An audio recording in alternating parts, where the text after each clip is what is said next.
Today is Wednesday, April 2nd, 2025 at 7:30 p.m. Announcement is made that adequate notice of this meeting has been given and that it is being conducted in accordance with NJSA 10:4-sec of the New Jersey Open Public Meetings Act. We are going to have a roll call. Mr. Berkowitz? Here. Mr. Gross? Here. Mr. Joskowitz? Here. Mr. Mazzarella? Here. Mr. Petty? Here. Mr. Quinn? Here. Mr. Reddy? Present. Mr. Willand? Here. Chairwoman Grignani?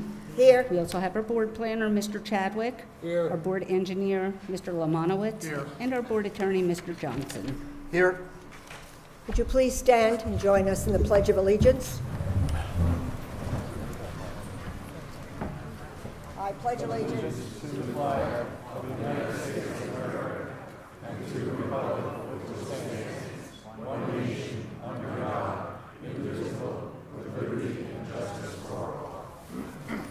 Mr. Chadwick, can you raise your right hand, please? Do you swear or affirm that any testimony that you give tonight should be the truth, the whole truth, and nothing but the truth? Yes. Mr. Lemanowitz, do you swear or affirm that any testimony that you give tonight should be the truth, the whole truth, and nothing but the truth? You don't Yes, need I it. do. They were swearing in the professionals. We're going to move on to our resolutions. Oh, any comments that, the things that are on tonight's agenda? Sorry. The Chairwoman Grignani has to ask. Yes, if yes, there's I any apologize. Public comments, for things not on tonight's agenda. Is there anyone in the audience that would like to say something other than what is on our agenda this evening? See none. Nora? Okay. Wait, if you live on my block, Come up to You the wanna get up, microphone. please? if you live on my block, Sir, does this have anything to do with tonight's agenda? No, no. Does this have anything to do with tonight's agenda? Okay, now is not the time for you to talk. She asked, is there anything that anyone would like to speak about that is not on tonight's agenda?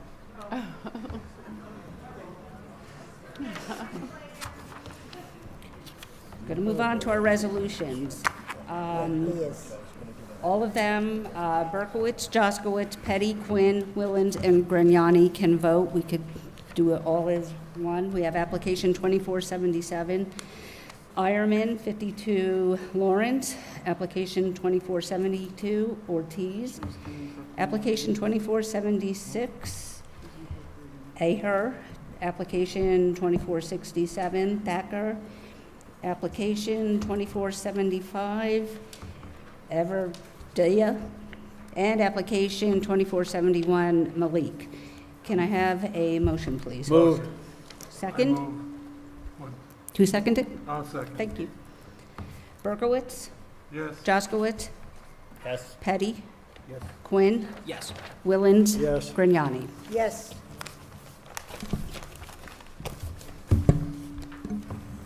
We can move on.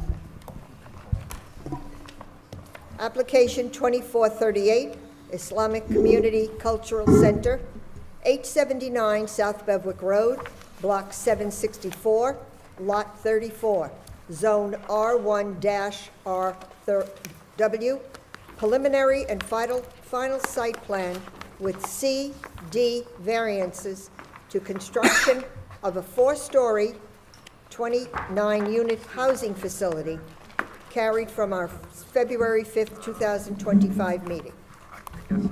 Before we get started with this particular application, which I assume you're all here about, I think it's important that you understand the procedure that the board is going to go through to hear this application. The applicant's attorney is going to call his witnesses and may give some opening remarks, but he's going to call his witnesses. During that testimony, the board may have some questions of those witnesses. Once the applicant's attorney is finished questioning his witnesses, then that witness will be able to answer questions from the public.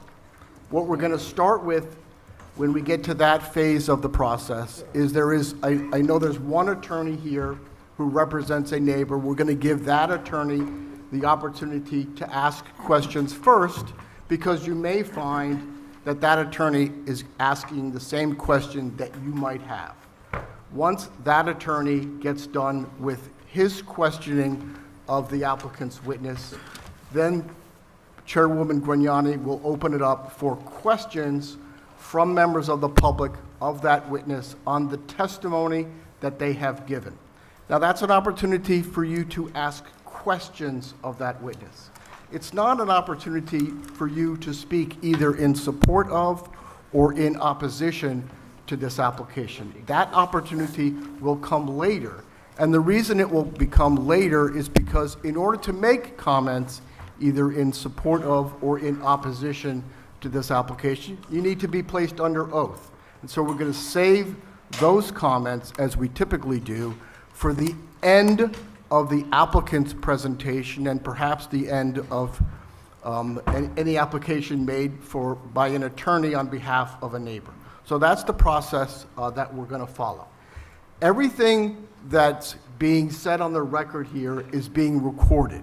And because it's being recorded, it's important that we maintain an accurate record of what takes place tonight, so that if this goes further, a transcript can be made for the court's purposes. Because of that, it's important that we maintain a certain level of decorum. In other words, shouting things from the audience, yelling, making comments from the audience is just simply not appropriate, either in support of or in opposition to this application. So if you could please refrain from doing that so that we have a clear record so the board can make an informed decision about this application, and so that the applicant has an opportunity to present its case, and any objectors or people in support of this application have an opportunity to make their case. That would be very much appreciated if you could maintain a level of decorum so that we have a clear and complete record. Thank you. I just wanted to follow up on that.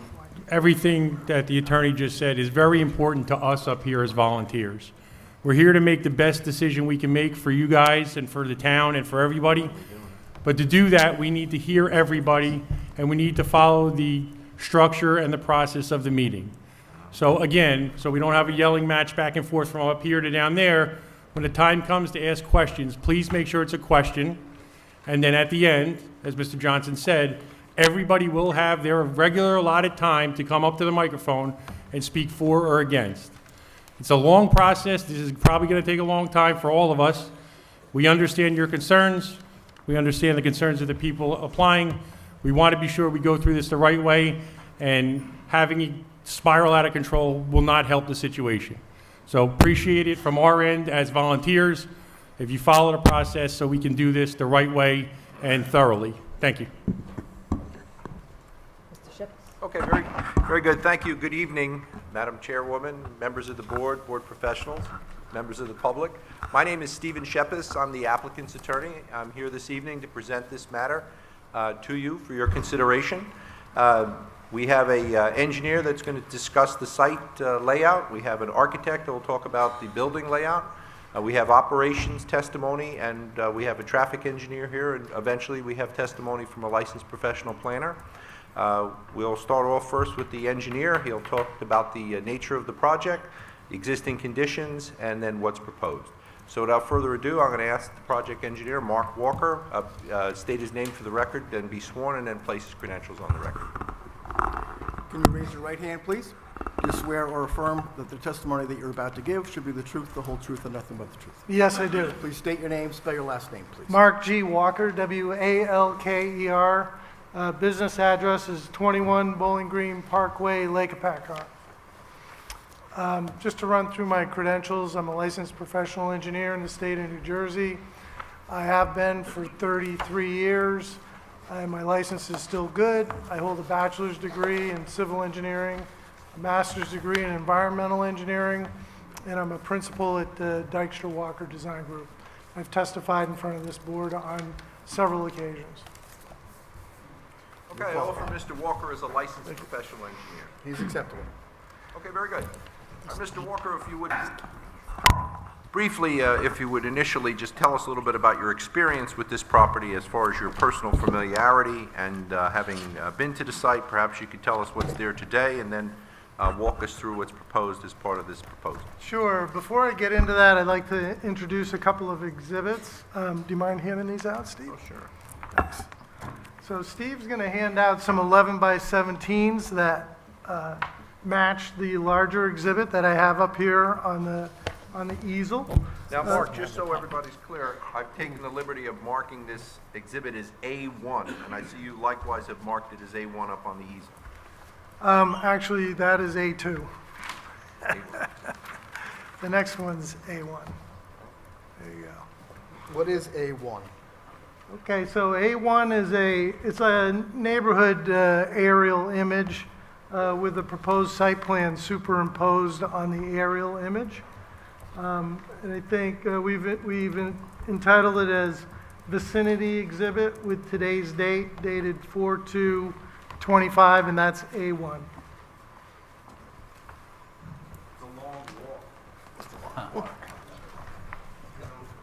Has that exhibit been filed? It is now. You're just filing it now? So the public hasn't seen this at all? It's just a colorized rendering of the site plan that was submitted to the board. Okay. And the public had the access to see that site plan, right? The plans have been submitted to the town. They could have gone in to see Nora and reviewed the plans. A2 is a larger version of A1, kind of blowing it up and getting in closer detail of the site. So we could see more of the detail and specifics of the site itself.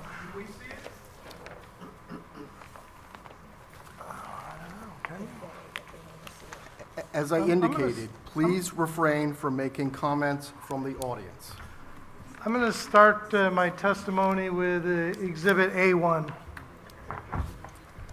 So the property, going through the existing conditions, Yeah, Mr. Walker, why don't we do this? The board members all have handouts, so they don't need to see this. Perhaps what you can do is we can put the easel in such a way that the folks out in the crowd can see it. okay?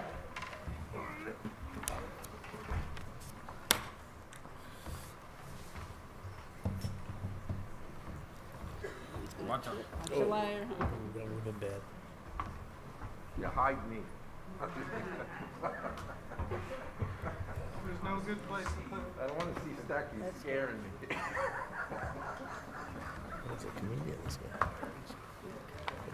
Okay, very good.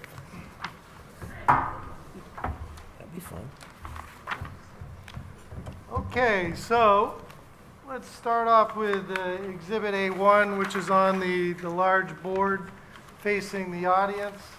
The property is known as Block 764, Lot 34, 879 South Beverwick Road.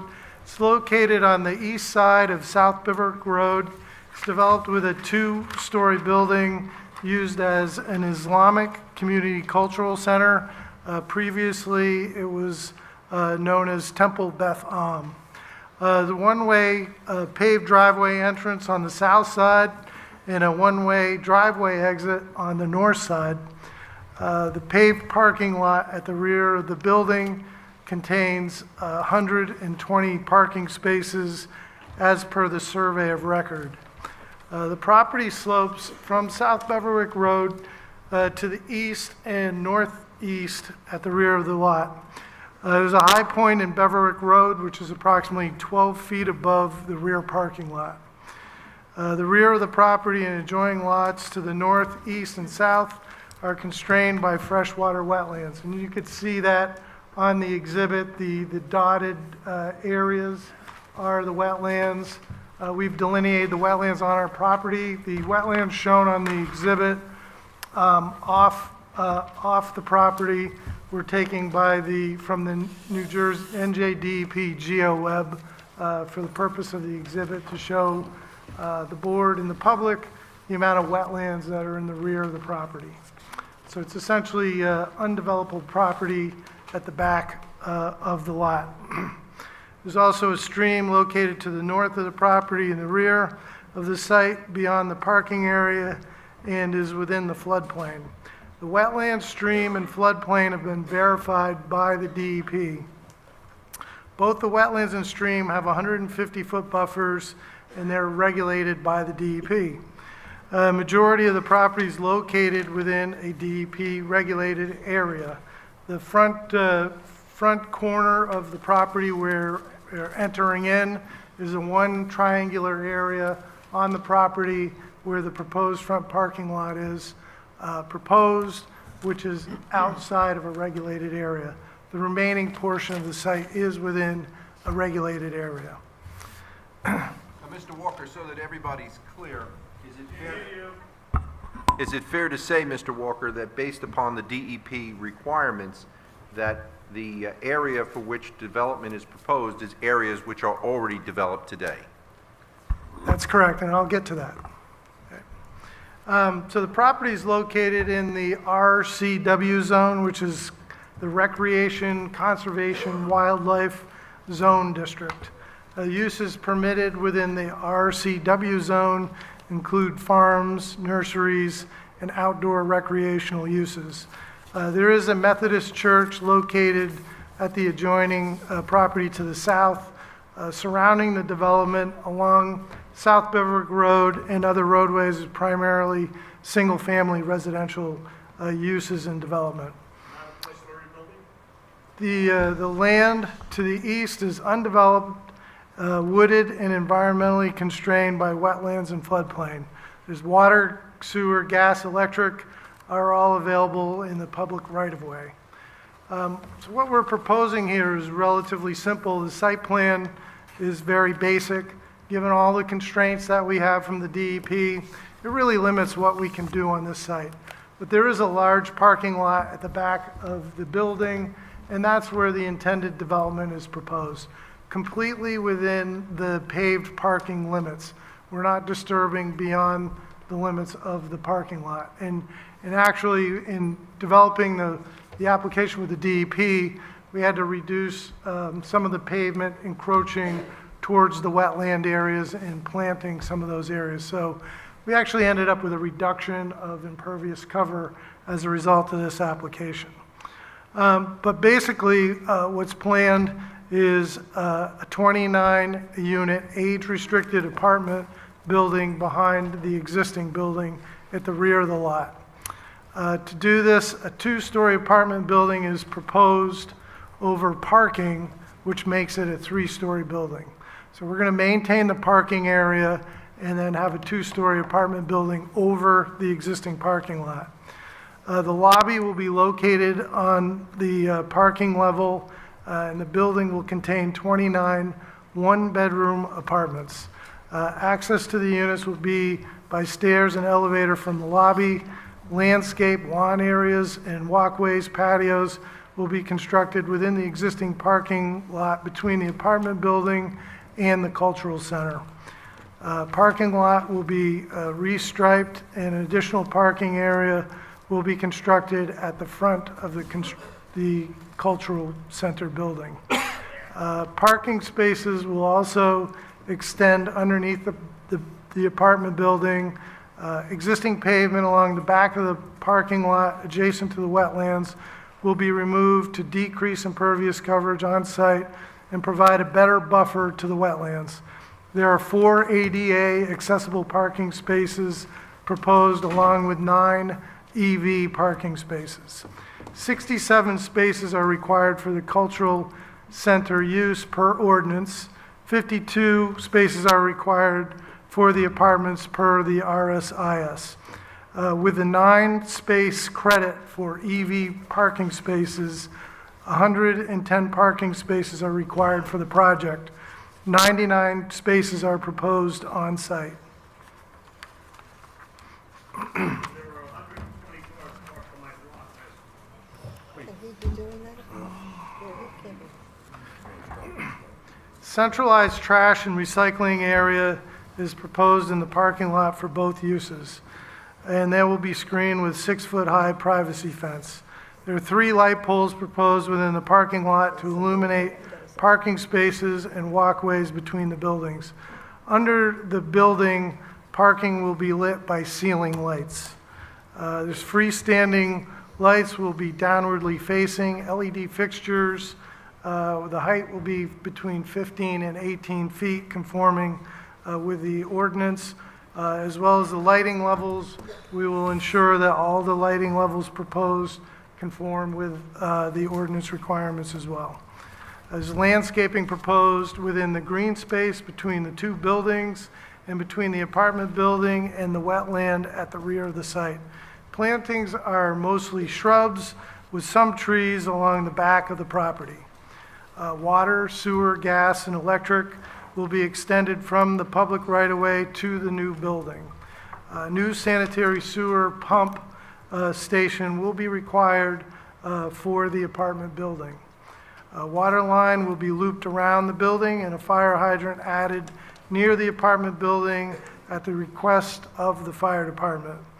There are no stormwater management facilities on site, so currently most of the water simply flows off the back of the parking lot to the rear. The project will reduce the coverage by almost 3,000 square feet, and as a result, the amount of stormwater runoff from the site will be reduced. Water from the parking lot and the front of the building will be connected and infiltrated at dry wells. Water from the roof of the apartment building will be connected by internal roof drains and piped to the wetland area at the back of the property. Total amount of pavement on site will be reduced, so there will also be an improvement in the quality of runoff from the development. The project is not a major stormwater development, and as I mentioned, NJDEP permits have been received for the development and include wetland permits for utility and stormwater discharge, pipe construction, a wetland redevelopment waiver, and a flood hazard area individual permit. The removal of pavement adjacent to the wetlands and the addition of plantings along the edge of the wetlands were requested and approved by the DEP.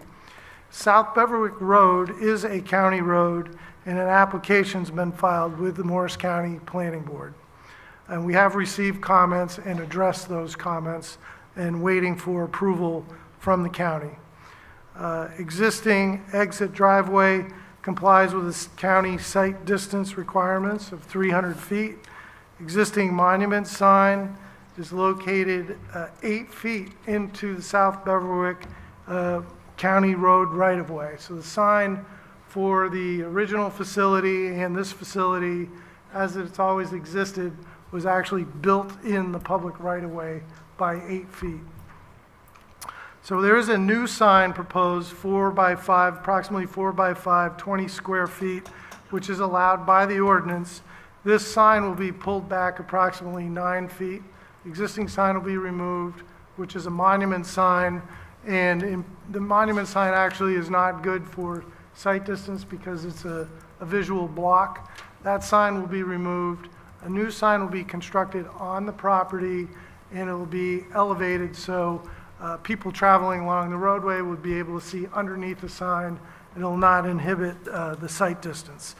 So given that the curvature of the road, we could not meet the 10-foot setback requirement from the property line. So the proposed sign would be 1 foot from the property line, which is 9 feet better than what exists today. Today, it's 8 feet into the right-of-way.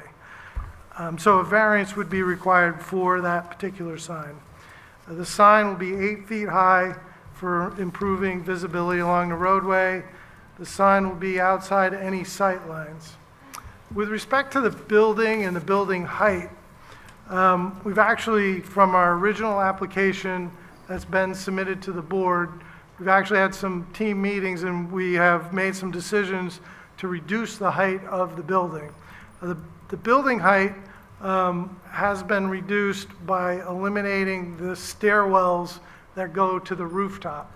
The stairwells add 8 feet of height onto the building height calculation. The stairwells are a very minimal part of the overall building square footage. They're less than 10% of the overall footprint, but in many ordinances that's excluded, but in Parsippany's ordinance that is not excluded. So that actually adds another story to our application and adds 8 feet of height to our application.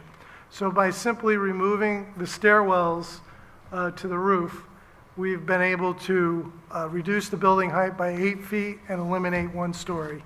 So what's being proposed now is a 3-story building that's 40.6 feet in height.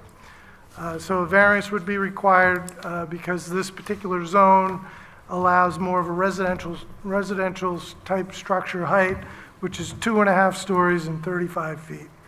The proposed roof is essentially the same height as the existing cultural center. It's about 2 feet higher than the existing cultural center. So our roof heights, when completed, will approximately be the same.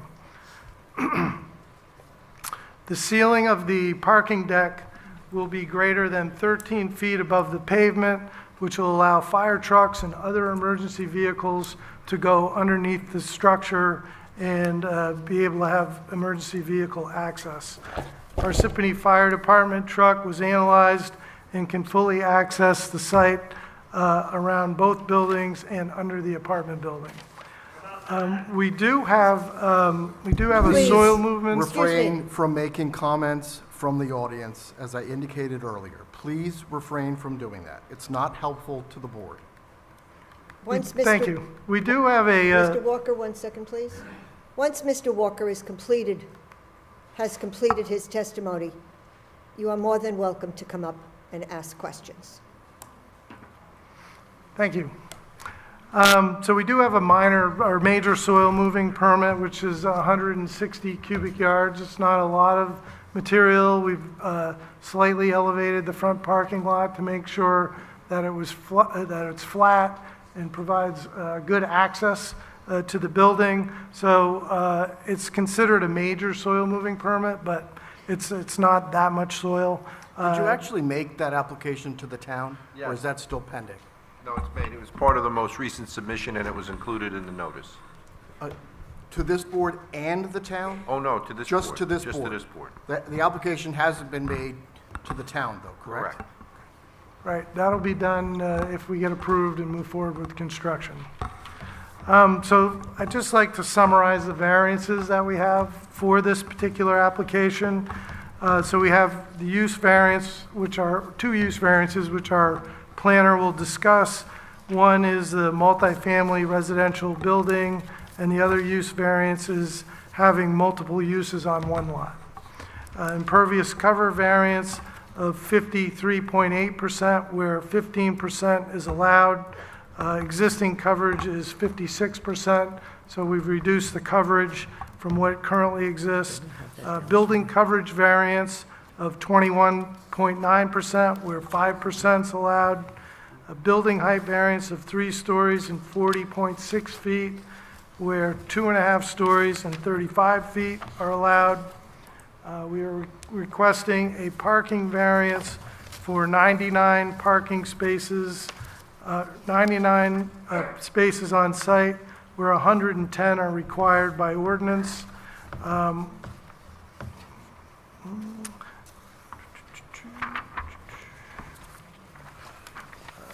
Parking space size of 8.5 by 18 versus 9 by 18, and that happens underneath the building. We have columns that support the building.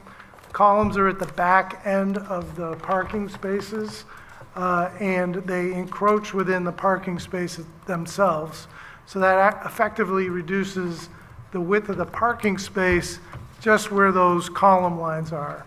So those columns have been placed at the back of the parking space so they don't interfere with the ability to open and close the door. So the limited 8.5 foot space is just where the column lines are, and the column lines have been placed in a location that doesn't impact the ability to park in that parking space like it was a 9-foot parking space. Parking between the front of the building and the street right-of-way is a variance. We have the freestanding sign that I mentioned is 1 foot from the right-of-way, where 10 feet is required, and the existing sign is 8 feet into the right-of-way. We just also had We have a number of pre-existing non-conforming conditions that I'll just like to get on the record. I don't believe they're variances, but I would like to just mention those. We have a shed that's located in the front yard. Accessory buildings are not permitted. Again, it's an existing shed. The lot area is required is 5 acres for this zone. The lot size is 2.63 acres. The minimum lot width is 250 feet. This lot has only 200 feet. The minimum front yard is 180 feet, where 67.5 feet will remain. Let's see. We have off-street parking setback. It must be 50 feet where 18.9 feet currently exist. That's a pre-existing non-conforming condition. And that summarizes our pre-existing non-conforming conditions. We do have. Can I stop you there 1 minute, please? Excuse me? So these are pre-existing non-conforming, so you are suggesting you're not requesting a variance on those? We're not requesting a variance for those. I don't believe that we listed for variances for those pre-existing non-conforming conditions.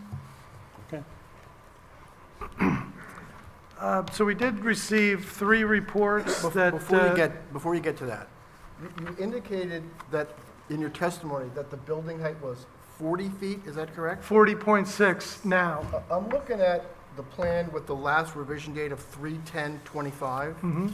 It appears that that has 48.6 feet, is that correct? Correct. So is that the only change that's been made since that last revision? That's the only change. The architect will discuss the proposed building change, and the plans will be modified to reflect removing those elevated stairwells, so everybody can see how access to the roof is going to be occurred. And there was also a terrace on the roof, so that terrace will also be eliminated. Can I follow up also? So a total number of variances you're looking to have approved are 13 or 14? Did I count them right? I didn't count them. And that's not including non-conforming. Okay, anyway, of those, here where I'm going with this.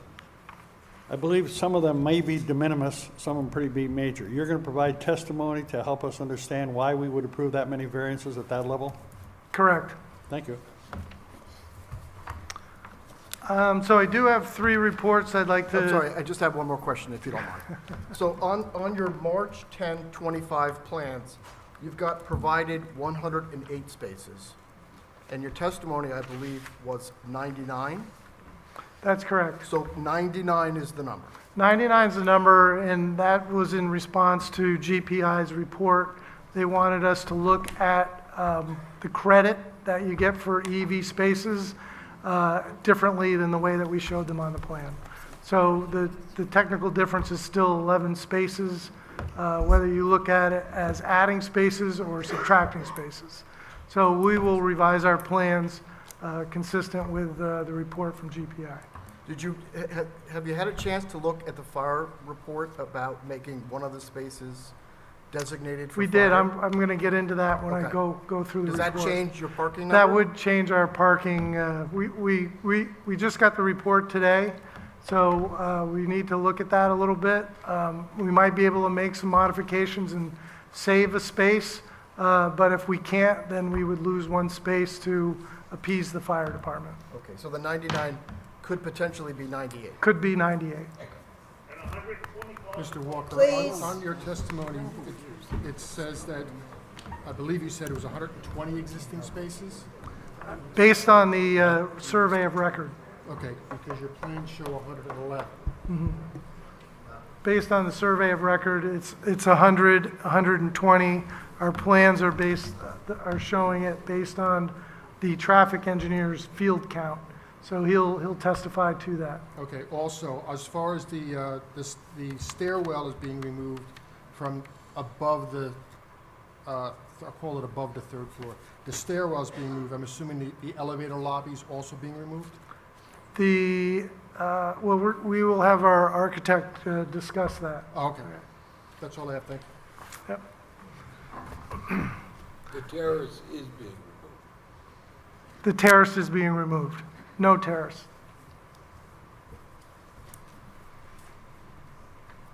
Okay, can I get into the reports?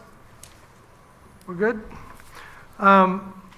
First report, I guess we'll jump right into the GPI report. We And received just for the the record, is that the March 30th report you're referring to? March 30th, that's correct. Okay.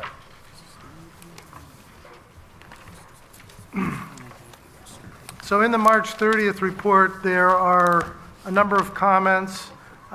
We've reviewed the report in its entirety, and we will be modifying the plans to address some of the comments in the report. One of the comments, F, on sheet 5, talks about pre-existing non-conforming lighting that's on the site. So it's not downwardly lit light, it's lighting that's shining outward towards the site. So we will be coming up with a lighting plan that'll replace that non-conforming light and make it conforming to the township code. Mr. Walker, the lights that you're referring to, those are the lights that are on the property at the present time? Correct. Thank you. We'll make sure that all of the existing lighting conforms with the township code.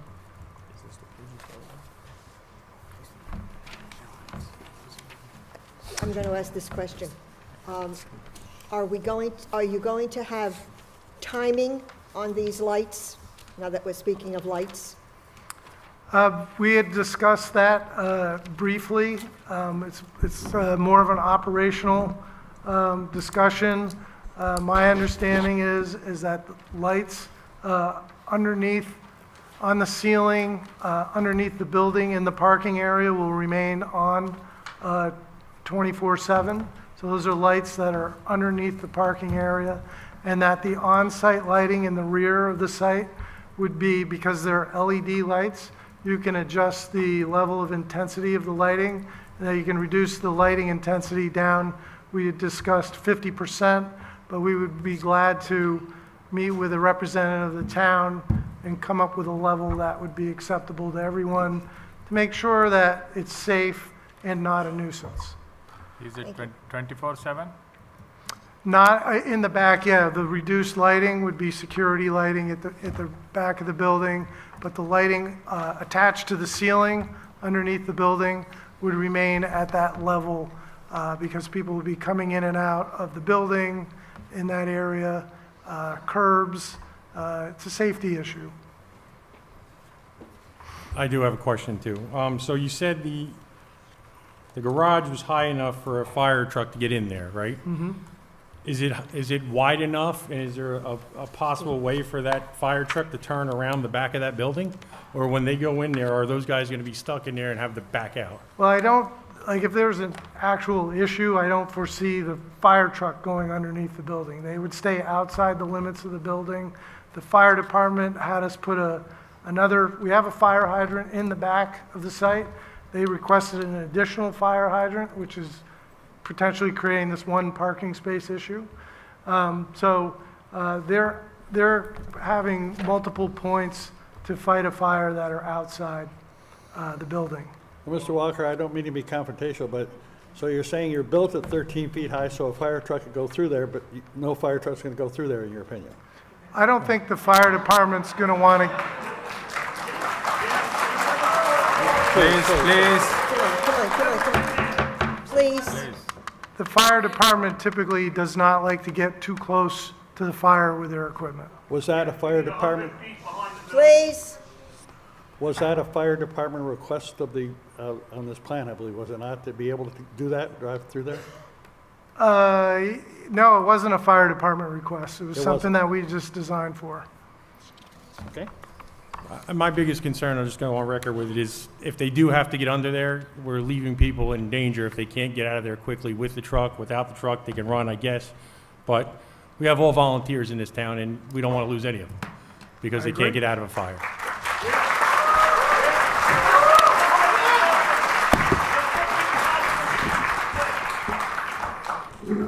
So item 13 on page 5 talks about ground-mounted electrical transformer required, potentially required for the building. We definitely foresee the need for a transformer.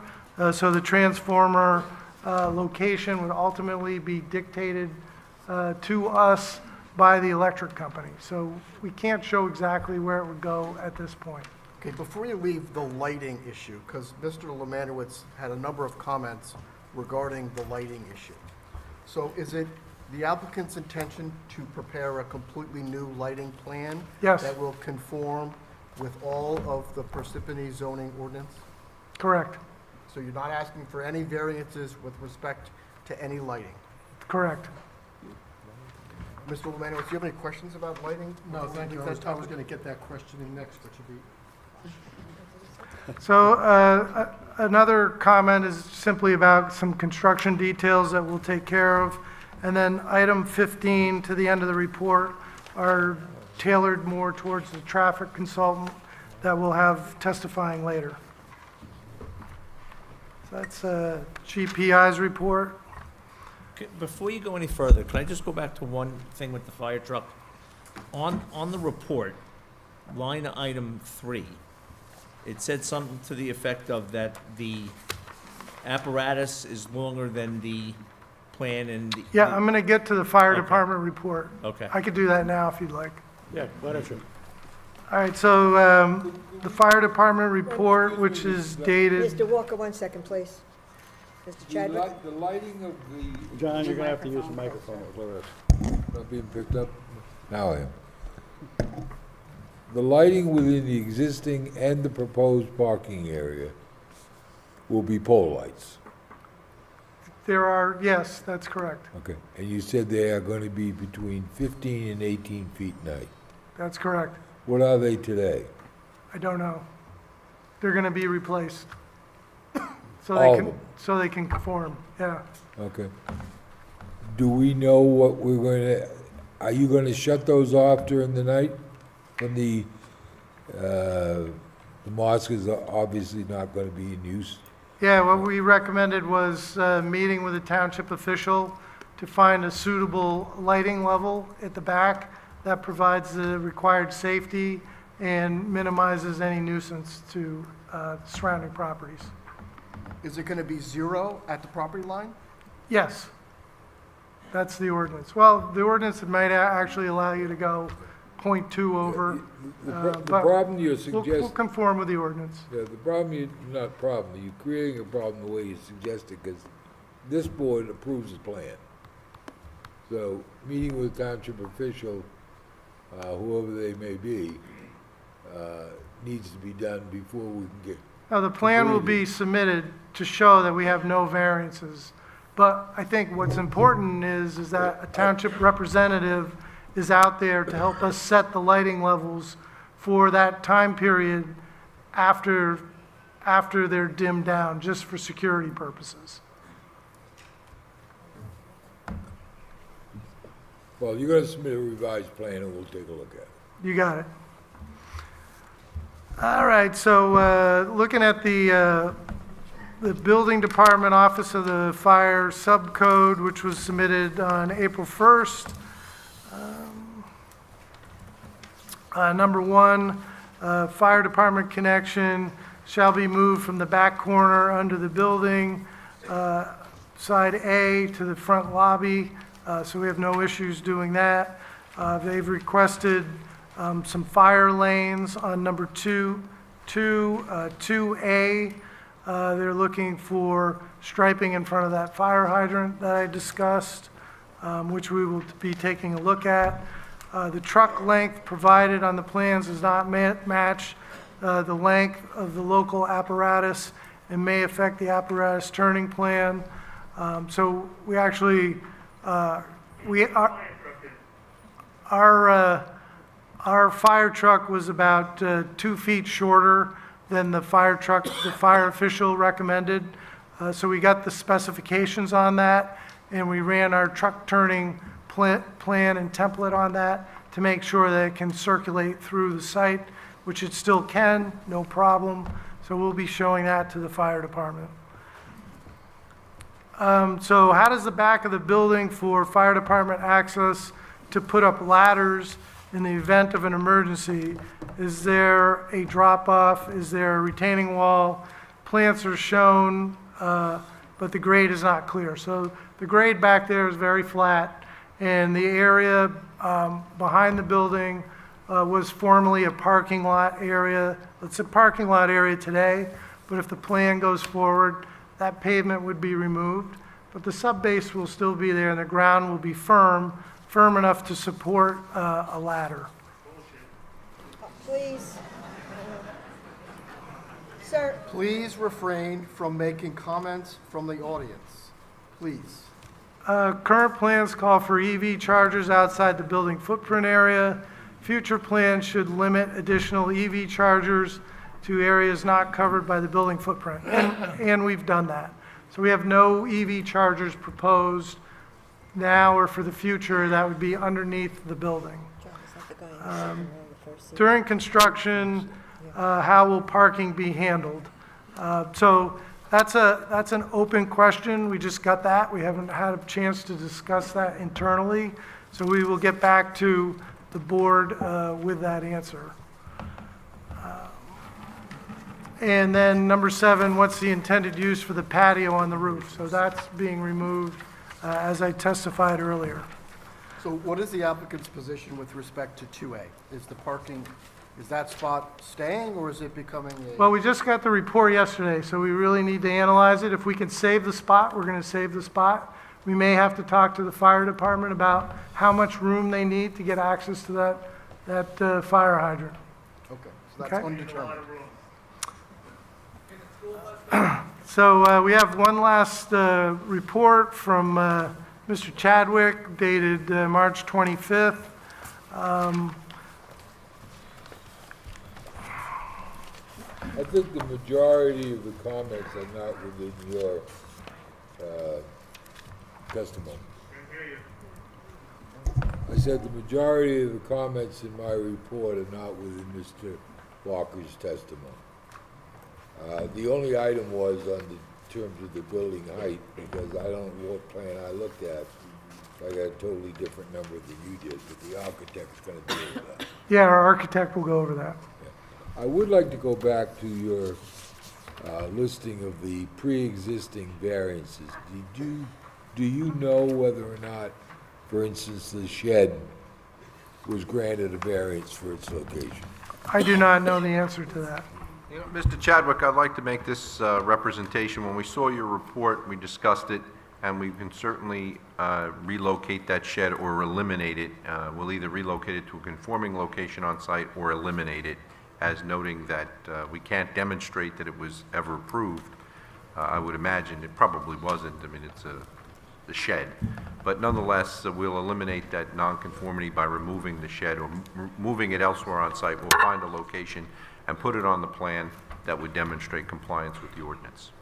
Do you know if any of your experts compared what was built there to what was approved there in terms of the site plan?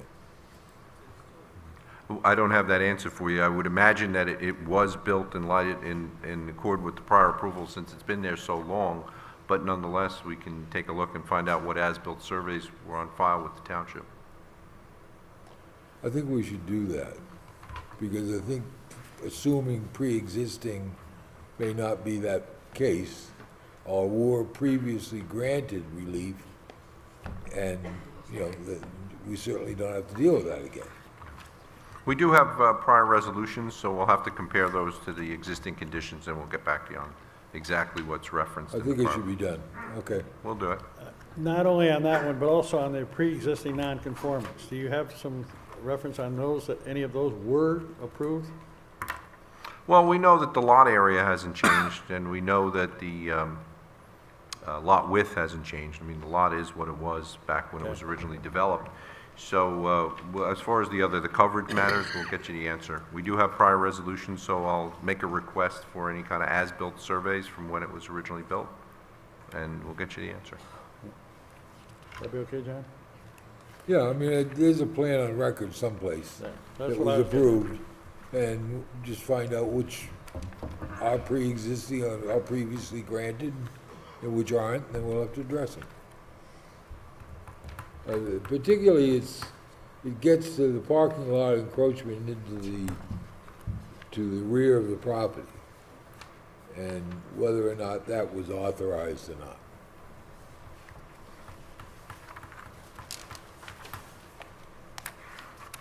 Okay. That concludes my testimony. I'd be glad to take any other questions. Any questions, members of the board? The testimony given by Mr. Walker? I have a question. Does the sign comply in every respect except its location? Correct. So it complies with respect to its total area? Correct. I know We- Mr. Lemanowitz had a comment about Right. that. Mr. Lemanowitz is looking for detail. There was some comment about, do the poles count? Does the frame count? So we'll do that full analysis and present a detail showing a compliant sign. It's not something that we wish to get a variance for. We'll make it comply. And is the sign proposed to be lighted?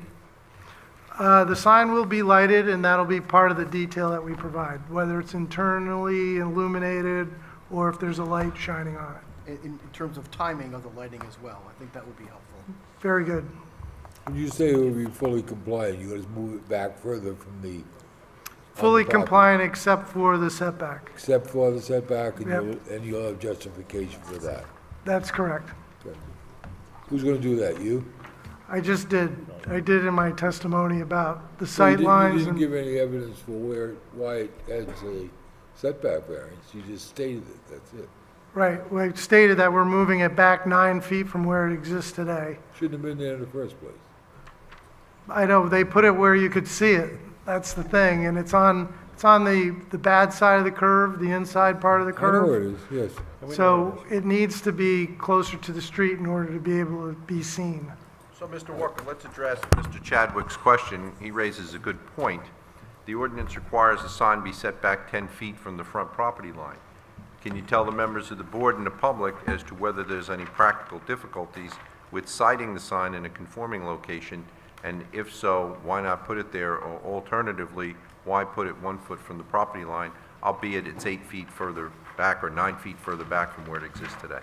Let me give you a suggestion, I doubt we're gonna wrap this up tonight. Why don't we bring this back as a side with a picture, and it can be more quickly done, and I think more authoritative. Okay. I'll provide a detail so we can provide some background information on the location.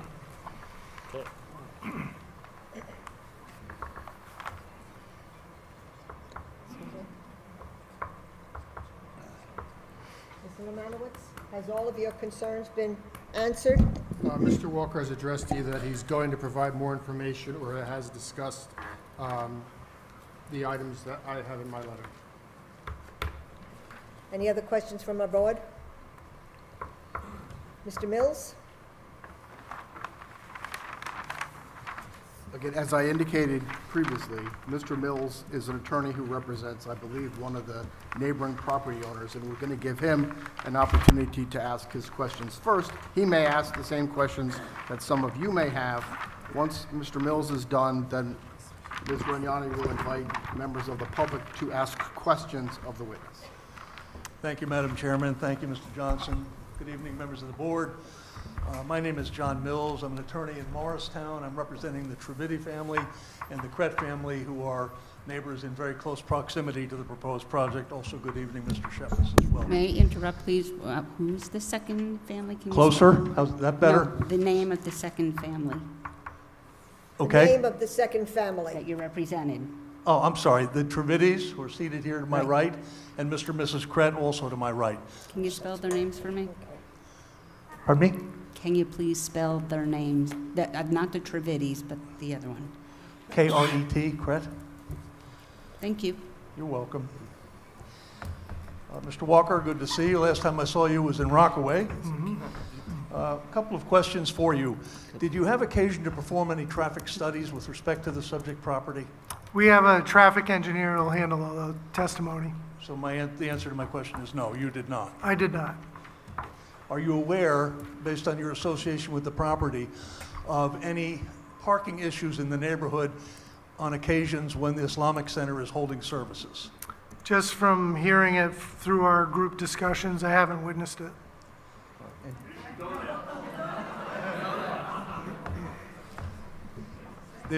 So you've been informed that on occasion there is overflow parking issues in the surrounding residential neighborhood, is that correct? I have been informed. In your opinion, strike that. Right now, there are currently, how many spaces on site? The traffic engineer physically counted 111, and the survey of record shows 120. All right, and the proposal is to reduce that to 99 spaces, is that correct? Possibly 98, yes. There was 120 cars parked on Preston Road. And the applicant seeks to add uses that will consume additional spaces over and above that needed for the Islamic Center, is that correct? That's correct. That'll be fully discussed by our traffic engineer. All right, thank you for that. Is it possible, in your opinion, to simply reduce the size of the proposed new construction so that it would be accommodated, or its needs would be accommodated by the available parking? I think you'll see once our traffic engineer discusses the application, the plan that's laid out on how they're going to manage the parking and events, that the board will be satisfied the traffic will be handled. So you're saying you cannot reduce the size of the structure to accommodate the 99 spaces that are available? It's not needed. The height is 40.6 feet, is that correct? The proposed height will now be 40.6. And yet there will be a massing of this new building behind the current Islamic Center, also correct? It will occupy space behind the existing center. Yeah, in the parking lot to the rear, that's correct. As such, will the new building be visible to surrounding neighborhood residential users, occupants? I think it's possible. I think in the, obviously, 6 months out of the year when the leaves are out, it's going to be harder to see, but, you know, when the leaves come down, it'll be visible. Probably very similar to the back of the existing cultural center. So it's about the same height. I'm sorry. None of the proposed plantings will completely shield the new addition, will it? Oh, not at all, no. And therefore, let's talk about the lighting for a minute.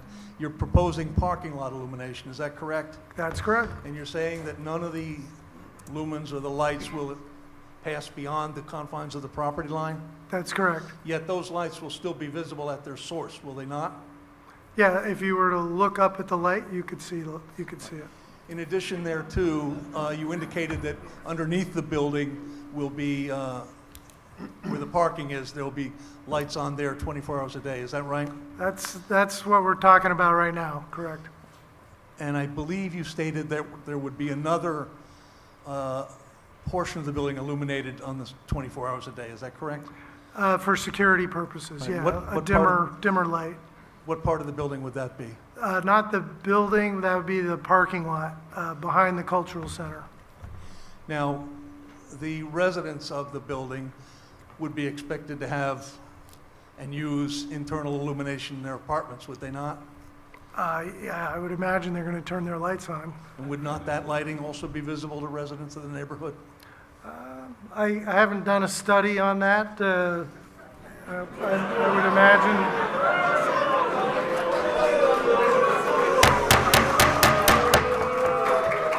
I think if you look at Exhibit A2, you'll see that there are very few residents within the area adjacent because of the wetlands and the undevelopability of the site. There's massive woods buffering the site. Aside from the Methodist Church, though, and aside from the RWC, or RCW zone and the wetlands to the back, all the surrounding area is residential, is it not? It is, but it's heavily constrained and it's unbuildable. Sim- Along a similar line, residents are free to come and go in as occupants of this property, is that correct? That's correct. So if they should hypothetically travel at night, would not the swing of their headlights be a factor that would be influential to, or detrimental potentially to the residents of the neighborhood? Potentially, It certainly would be something that would be visible, would it not be? potentially. Excuse me? So how do we And say? you indicated this does not constitute a DEP-defined major stormwater development. Correct. Why is that?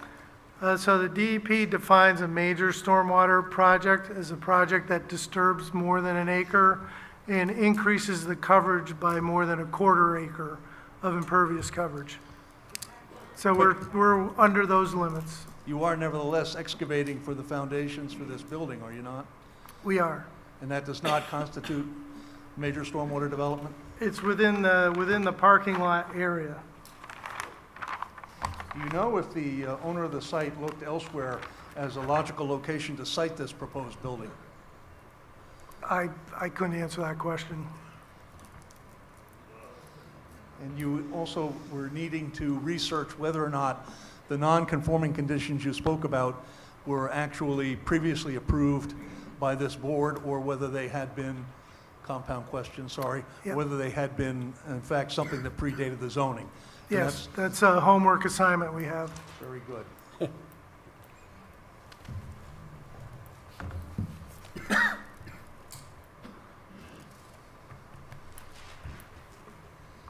Is there a reason that the height permitted by the ordinance, 35 feet, cannot be complied with?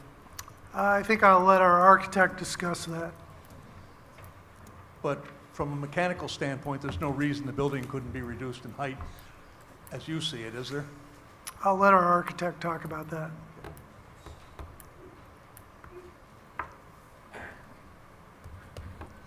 You filed an application with the Morris County, I guess it's Office of Planning and Preservation now, not necessarily the Planning Board. Did they review yet that application? Yes, we did get a review, and we responded with plan modifications and sent back to them. Can you enlighten us as to what modifications were occasioned to the plan by the Planning Board's review? There were some technical dimensional comments, and they wanted us to add in dry wells for the front parking lot. So we accommodated that request.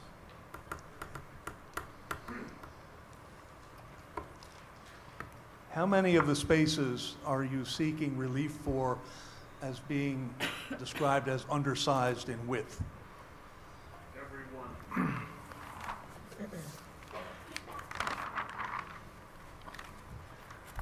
I think it's state, it's small. Like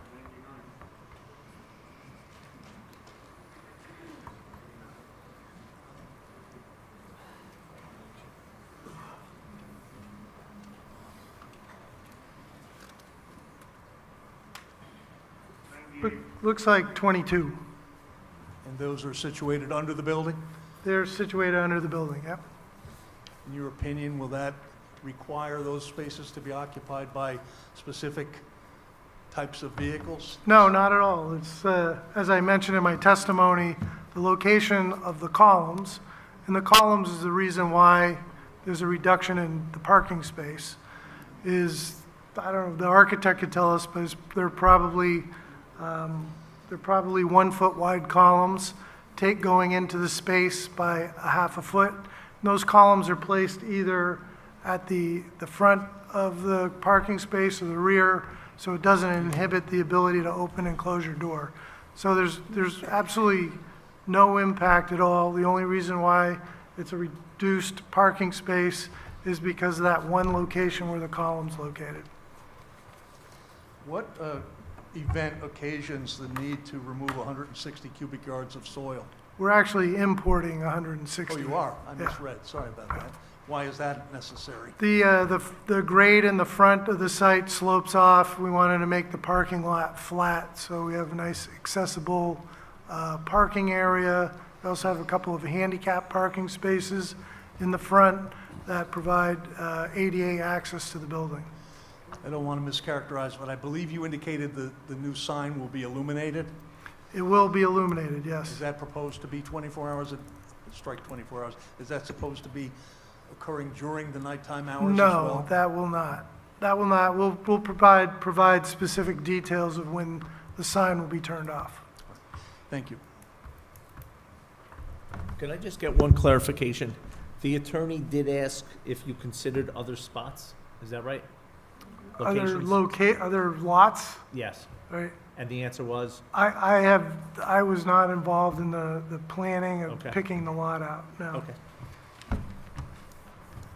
Mr. Shepis, have any other witnesses? I would imagine there's probably other people in the audience that may want to. Is there anyone in the audience that would like to come up and speak of the, So at this point, as I indicated in my earlier comments, this is the opportunity for members of the public to ask questions of this witness on the testimony that he has given, not to make comments either in favor of or in opposition to the application. That will come at a later point in time. This is merely to ask questions of the witness with respect to his testimony. Please state your name, spell your last name, and give us your address. My name is Double Shah, last name S-H-A-H. sorry, sir, you have to get closer to the microphone, we cannot hear you. Hello? Better? Yes, Okay. My name is Double Shah, last name S-H-A-H. I live on 86 South Powder Mill Road. continue. Do you have a question for this witness? Yes, thank you. What is your question? Are we saying the lights will be illuminated 24/7? Excuse me? Lights will be illuminated from the housing unit, the apartment unit 24/7? From the parking lot, not from the building itself. So was there a study done to see how it would impact the wildlife? Wildlife relative, we have our DEP permits, so, and we're building within the parking lot, so we're not removing any existing vegetation. Not, but you're creating a 24/7 lighting. Was DEP notified of the 24/7 lighting? The DEP has our plans, they've fully reviewed our plans. Did those plans originally have 24/7 lighting? We didn't specify how long the lighting was going on and off. Sorry, yes or no? No. Yes or no? No? Okay. No. Okay.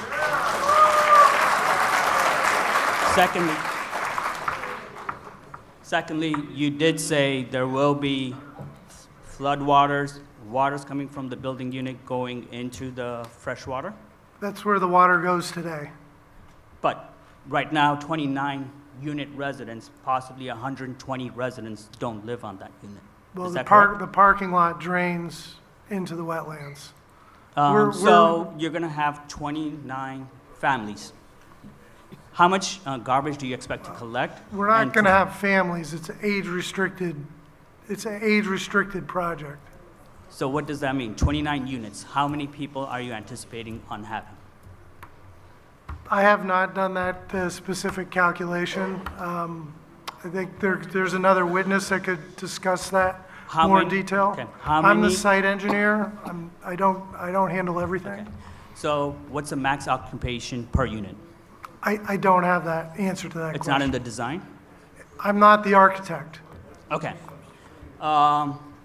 So is it correct? Okay. So 29 units. Where will the garbage be flowing in? We have a dumpster location that all the garbage will be handled through the dumpster. Where is that located? In between the cultural center and the apartment building. And how will the garbage be taken out on a nightly basis? Will there be a shaft going down into the garbage can? What's the process of the garbage coming I in? think our architect will handle that question as well. It's part of the building operation. Okay. So far from what I hear, my apologies, is, one, there will be a flow into freshwater pond. Two, there are 29 additional units. Yes, there's a parking, but no one living there. So 29 units, a number of residents staying there that will have increased garbage and increased pollution going into the freshwater. Actually, our runoff is going to be cleaner under this proposal.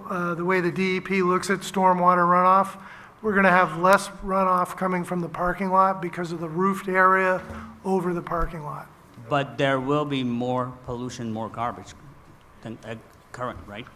No. I No? mean, there'll be more garbage, obviously, and it'll Okay. be managed, but there won't be more Okay. pollution. So there will be garbage, there will be maybe more raccoons, more wildlife getting there, more wildlife affected, lights, etc. Thank you. Next question, non-conforming. Do we know what was non-conforming? Because me as a resident, I have to, every time I get a permit from Parsippany, sorry. Whatever was non-conforming before, I have to conform and pay for it. So have we listed what is conforming and what is not? If not, we'll have to read the papers historically, but do we know what's non-conforming historically to now? Or is that something we need to investigate? That's something the board wants us to look into. Okay, all right, thank you. No further questions.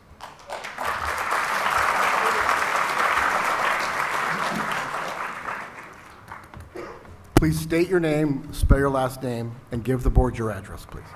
My name is Amy Grip, G-R-I-P-P. I'm actually here representing 903 South Bedford Road, Parsippany United Methodist Church. My question for you is 903 Madam South... Chairperson, may I just ask one question as far as the nature of representation? Is this person an attorney, or is this person a member of the board, or is this person here in any official capacity? And if so, I'd like to know in what capacity. I'm president of the trustees of the Parsippany United Methodist Church. My question...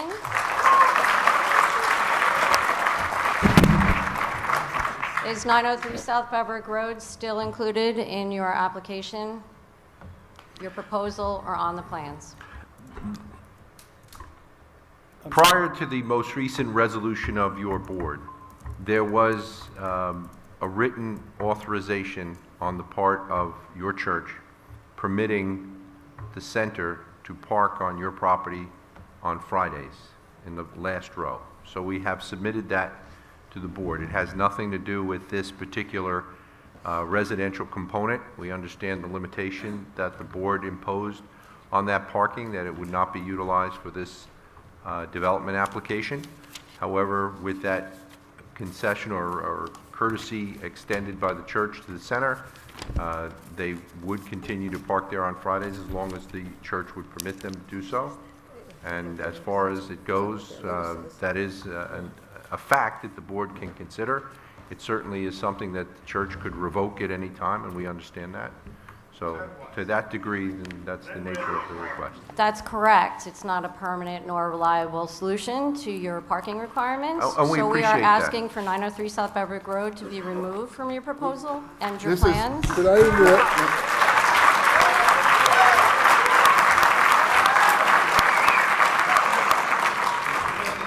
As I I'd like to indicated, this is your opportunity to ask questions. If you want to make comments So he at a didn't- later point in time... He didn't answer my you'll be- question with all due You'll be able to make comments. respect. If you have questions. Yes, are Yeah, we ma'am, still I'll on answer your the- question. Your question is a legitimate question, and I'll answer it. Can I just interrupt? I thought we withdrew the off-site parking. at This is some the point. nature of where we are in this situation. We understand that this board is not to consider the availability of parking on the church property as it relates to this proposed use or variance. And certainly, we wouldn't want you to condition any approval upon such off-site parking, noting that it could be revoked at any time. But just simply as a matter of courtesy, the church has authorized this arrangement which potentially could be revoked at any time. So it's not so much that we are asking for the board to consider that as a satisfaction of the parking demand. It's simply we're asking the board to consider that as part of the overall application as relates to permission from this board to utilize that parking. I hear what you're saying, but that's not what I stated. I stated at some point, early in this evening, we withdrew off-site parking so that you wouldn't have a variance. Is that correct? I don't believe so, no. I thought that's in Mr. Walker's letter. We still need a variance for parking. But not a variance for off-site parking. Correct. So you're not asking for a variance for parking off-site, correct? We're not. And you're not asking, Mr. Shepis, that this board consider the availability of parking off-site for your application? I would say this, the board should not consider the availability of off-site parking on the church property in order to satisfy our parking demand in conjunction with this application, because clearly the Board of Trustees has not authorized that. There is this arrangement where parking does occur on the church property by their revocable consent. So we put that in front of you just as the fact that we would like to get an approval for that continued use, as long as the church would permit it. If they revoke it at any day, then it wouldn't be continued. But certainly, it makes sense that we're here, we would ask the board to continue to permit it, regardless of whether the application's otherwise approved or elsewise. I But don't think we simply have so any that we roads have, to- listen, let me say something. I have to say this. You people have been disrespectful to this board. This board is a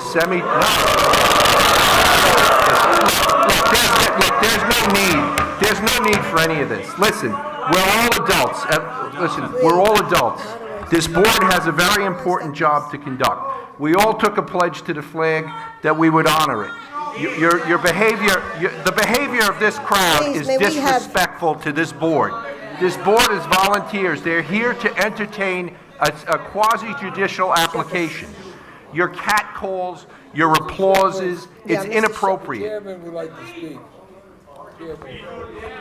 Please, the audience, please, I understand your concerns. Please, let's be civil, and we will continue. I have a question, Mr. Shepis. In your letter dated March 12th from Dykstra Walker, item 9, N, excuse me. The parking spaces are no longer proposed to be shared with the United Methodist Church, and therefore a variance from 430-2750 is not required. But that's not what you're stating now. Is that correct? As relates to this particular application, the statement is true. But with regard to the operations of the cultural center, I would say that we would like to have the ability to at least park there during the Friday events or other holidays, but it certainly should not be considered by the board to satisfy our parking demand for this application. And that would only be on the consent That's correct. of the Methodist Church. That's correct. Are you asking for the board to take any action with respect to off-site parking? As it relates to the ability to have legal authority from the board from a zoning standpoint, I would ask that the board at least permit that regardless of the residential component, but simply to help allay the additional demand from the religious So then use. you are asking for a variance to permit off-site parking? I think that's fair to say. In that light, do you have a written enforceable agreement with the United Methodist Church? We have a written authorization that is only by courtesy and consent. It could be revoked at any time. And is it a conditional one? I'm sorry? Conditional? Yes, it's just simply at their courtesy. Only Fridays? They said for religious events. So that's it. So it could be revoked at any time, and because it could be revoked at any time, it really can't be relied upon to satisfy parking. Is it for a specific number of spaces? They said the back row of the parking lot, which is approximately 21 spaces. Limited to Fridays? Religious events, so primarily Fridays. Do you have any other questions? I don't have a question. I would like to clarify the written consent. There's nothing signed. The only thing signed is our resolution that they don't have permission to use us for their variance or their proposal. There will be an opportunity for you and other members of the public to testify as to things that might be relevant to this application. Now is not that time. Okay? But you will be given an opportunity to provide testimony and any other evidence that's admissible with respect to this application. So just to clarify, 903 South Beverwick Road is still on the proposed application and on the plans? They're asking for a variance. You heard the answers to the questions. Excuse me? You heard the answers to the questions. Well, he didn't really say it was on the Yes, plans. he I did. don't have the He said plans. he's seeking a variance. The applicant is seeking a variance to permit off-site parking, meaning parking of vehicles off their site for their purposes. They're seeking a variance for that. And what we asked earlier, will they provide testimony to help us justify approving that variance if we so do, or denying it? Because they have to give us a reason to approve a variance. And they I have not done understand. that yet, obviously. But our specific property, 903 South Beverwick Road, is listed on their proposal. Yes, thank you. Okay? It is.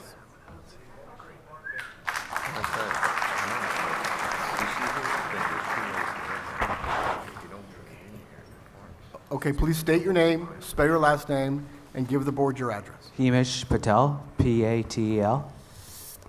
I live at on Troy Meadow Road. That's about a couple streets over, and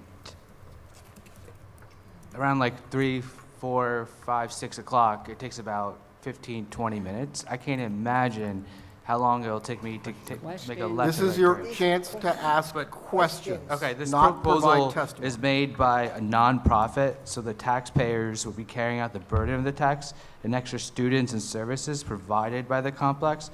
But the nonprofit has filed and stated as for funeral service and burial purposes. What is your question? Why is that? Why is what? Why was it stated that for funeral purposes and burial purposes? Do you want to take that? Yeah, I received a memo from There's nothing about apartments. Yeah, I received a memo from the tax assessor with regard to the inclusion of the residential component as a tax rateable, and we don't dispute the fact that the residential component to 29 units is it's not profit, it is a for profit, albeit it would be operating in conjunction with the cultural center. So clearly that will be taxed, so those will be on the tax rolls as 29, whatever they are. Matter of fact, when I spoke to the assessor about his initial memo, he indicated to me that he would probably use the rent roll associated with it and deduct, the standard like you would any residential building, and he would impose a tax. And then we ran into the question as to how he would segregate the two uses, and then I offered to condominiumize the project so that the back building would be one unit and the front building would be another unit. The front building would retain its tax exempt status, the rear building would be taxed. He would impose whatever tax you would, as you want on any condominium unit for the 29, and it would be on the tax rolls as a tax. Who would be paying for it? Well, this is the way it'll work, and there'll be operational response. There will be a tax roll. Most of these units, apart from 6, are anticipated to be market rate units. There will be a rent roll that will be generated. The assessor will request information as to what the rents are, and the rents are pretty standard because he's going to use numbers which are market rate numbers. He knows what the affordable units will go for. He knows what the market rate units go for. These are 62 and older, age-restricted, one-bedroom units. So based on that criteria, a number will be assigned as to what the rent is. That'll eventually result in a rateable number. That number will be imposed as far as an assessment. A tax bill will be generated, and the tax bill will have to be paid. So the back building would not be tax-free. Do you know how many affordable units are going to be? We counted 6. So we're going with the ordinance requirement of 20%. 20%.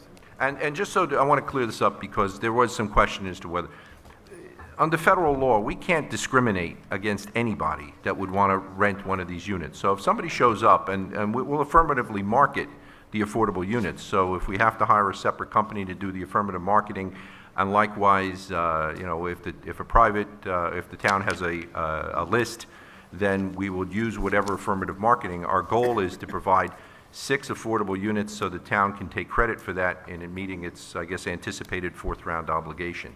So we would comport with the requirements of the DCA as it's now assumed the authority over these affordable units. so that the town would pick up the credit for the senior units. And I believe under the fourth round, you can take up to 30% of your overall affordable units as seniors, and then likewise, I think you get a 1.3 credit for each senior affordable. So there the is only- some issue there. If I understand what you just said, and maybe you'll have operational testimony on Sure, we this? actually have a planner who has a background in affordable housing, and she'll address this more specifically. But we anticipate providing on-site 6 units for affordable, and we would market them affirmatively. And, you know, look, you have these situations on occasion where a particular church, say like the Catholic Church, will run a nursing home, and you would have religious services in that facility primarily for people of that faith. But you would also have other people who are not of that faith that would be residents in the facility because it's, you know, it's close to their home, or it's neat, or it's clean, it's available. And as a result, you know, you can't keep people out because they're of a different religious background. So we can't, and nor would we. So this would be available for the public. And you'll have operational, someone to testify about Yes. that, correct? Yes. Are there any issues with all the affordables being one-bedrooms? No, a matter of fact, we looked into that, and our planner will address that specifically. There's only the exemption for this. Initially, the project, when it was a story building, a four-story building, there were 3-bedroom units because there was a misinterpretation of the requirement. But our planner will address that as far as these 1-bedroom units comporting only because they're 62 and older. One more question on that. So just this affordable units are going to be marketed to anybody, or all 29 will be open to anybody that would want to live there? If somebody shows up and wants to rent one of these units, and they're of a different background, you can't discriminate against people. Just want to be sure it wasn't just Yeah, the affordable. absolutely. Now, I would say this. From a practical standpoint, there's already a waiting list of people that are interested in this from this community. Are there And one of families? the reasons is, as you can imagine, look, this is what happened. When we originally had the building as four stories, there was an independent recreation center, et cetera. Now, with the loss of that space, more common area activity would occur in the existing cultural center. Now, if somebody wants to participate, they certainly can, and, you know, and, you know, it's available. So in accord with federal law, you can't discriminate. Let's go to this one. Have you approached the township at all in terms of their preparation of their affordable housing plan for round 4? No, we have not. I realize that just... The answer to the question. Next question is, you'll do a random selection process on this through a third party managing, correct? We would have to. Look, whatever Well, the... you keep- Okay. Yeah, whatever the DCA now requires, which I believe is random, we would have to hire an affirmative marketing entity that would have to market this. I think the township has a contract with a firm that does that, and you will be utilizing that firm, so there's uniformity. If we have to, then we will. At least that's the way it was. I have one more question. Are you able to get the list of the families, or what ethnicity, make sure that it's going to the right people that who needs it? Well, if the town requires affirmative marketing through an independent entity, there is no list. In other words, what they'll do is they'll have a raffle. You just said it. No, but it's different. See, some towns have a list that's already in effect. Sometimes, like on relets, like the second time around, there's a list that you go off of. Other towns will have it like Parsippany presumably has, where if it's new construction, they require a lottery, advertisements, and new applications so that you're not working off a list. If that's the way Parsippany works, will work that way. Is there going to be like a bus system for them, if they have children to go to school? Who's Well, gonna pay for it? here's a very important response, and I want you to it's a legitimate question. The municipal land use law defines a senior citizen as a person of 62 years of age, and it's recognized that if one spouse is 62 and somebody else is a different age, that they're still age qualified. So we would agree, as any condition of approval, that at least one person in each one of these units would be age 62, and there would also be a limitation that there would be nobody younger than 21. So even if you had a May-December marriage, it would not be a situation where there would be anybody that would fall within the school age parameter. This facility is limited to 1-bedroom units. It's not conducive to children. And at least one resident in that 1 bedroom would have to be 62 years of age or older. And then likewise, if they're married, then they could have a spouse that would be younger. So there would be no school-age children that would be generated, and that would be a condition of a deed restriction that would run to the benefit of the township. And one last question about the water situation. You guys were talking about like running off onto Troy, like the Troy Wildlife, Troy Meadows, and Troy Meadows is right across the street from my house, and we deal with a lot of water. Yeah, so as I mentioned in my testimony, we're actually reducing the impervious coverage. So technically, we're reducing the amount of runoff coming off the property. Okay, I'm just worried about my basement not getting flooded.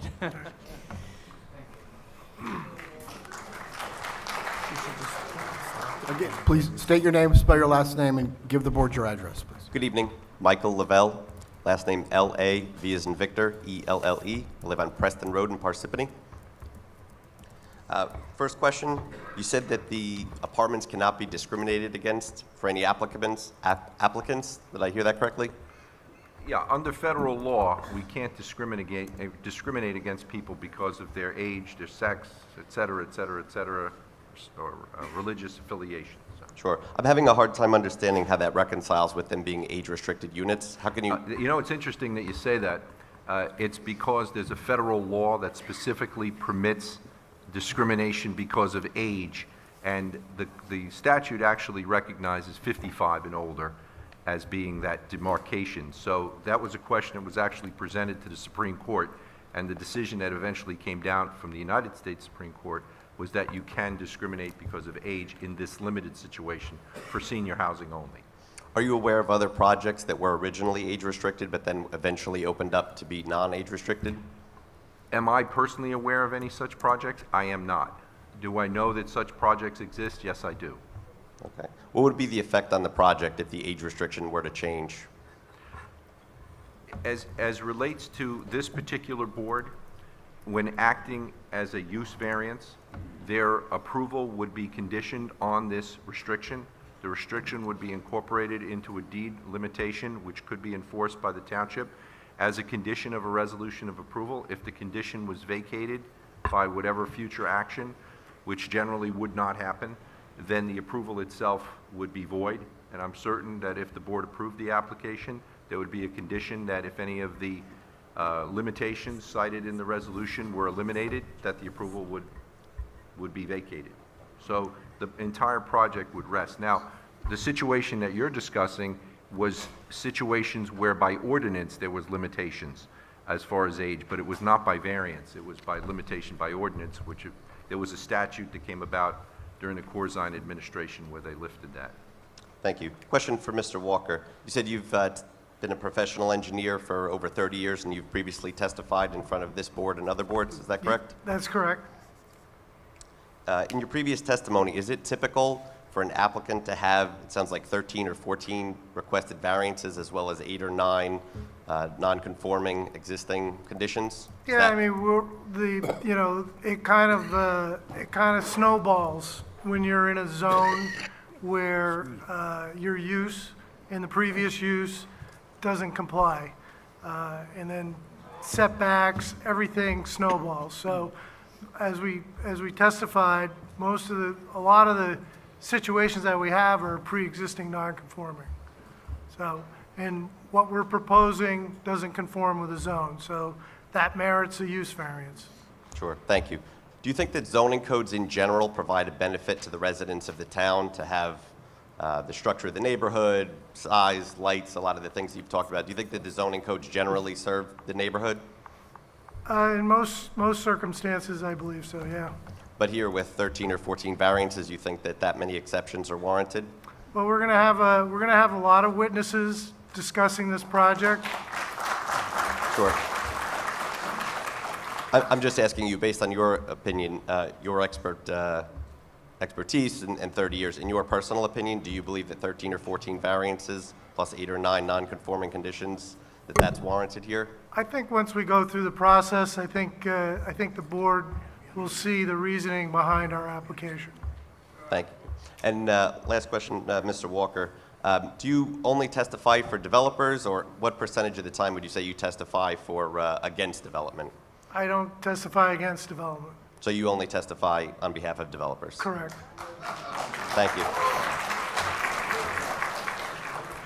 I'd just like to thank the board, who I understand are volunteers. I apologize for some of the disturbances. We're just humble amateurs. This affects our homes and our families. You know, some of us are obviously, quite invested in this. We appreciate that you're volunteers. I apologize for the disturbances. We thank you very much for your service to the board.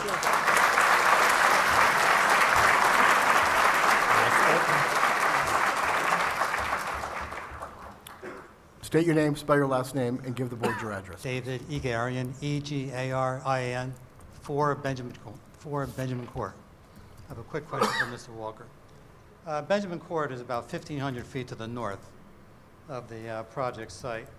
And by looking at the site plan, the elevation at the Moss site is 178, and the grade at Benjamin Court is 199. So Benjamin Court sits about 21 feet higher than the Moss site.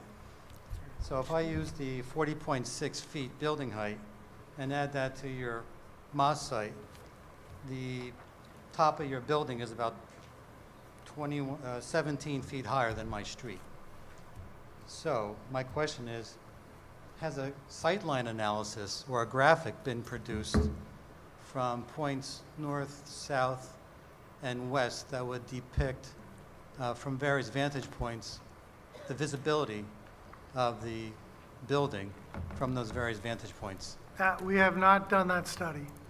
Okay, so my next question would be, maybe to Mr. Shepis, would the applicant be amenable to presenting a graphic for the benefit of the neighbors to actually see, probably in winter conditions, the actual projected visibility of the building?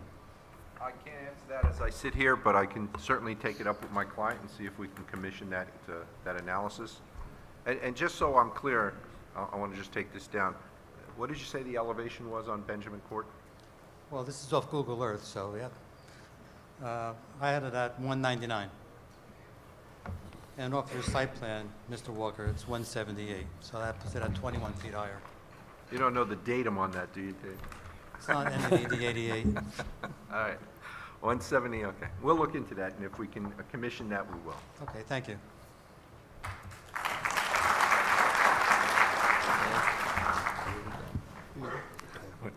State your name, spell your last name, and give us your address. My name is Maidie Erickson. First name M-A-I-D-I-E, Erickson, E-R-I-C-K-S-O-N. I live at 906 South Beverwick. I'm across the street from the Islamic Center, Big Blue House. I have a question related to future construction. I'm an engineer in construction, and so I know all about the fun adventures of construction. We're thinking of an apartment at the end, but has there been any planning or pre-planning of the construction-related issues that will occur, including parking, dust, runoff, just having silt fences up, mitigation of noise, lights, and then there's also just the sheer MPTs that you'll need for bringing in concrete trucks. You know, I don't know if there's rock, so that means you're might be using a heavy machinery like a hoe ram, very loud, noisy, very extreme amounts. And what is the duration at which you would expect this construction to take? So you're in the construction industry, so you know that, all projects variable in time of construction based on the owner's participation and the contractor's participation, right? So hopefully everything works out and things are done in an expedient way. So I can't really talk to that specifically, but their township, as you know, has all kinds of standards that have to be met during construction. Days operation, times, days of operation. As you mentioned, we do need a soil erosion and sediment control permit. So that's going to be our primary barrier between our site and neighboring properties. So I think that, given that and the fact that we've also received a DEP permit for our approval. There's certain things in there that we have to abide by as well.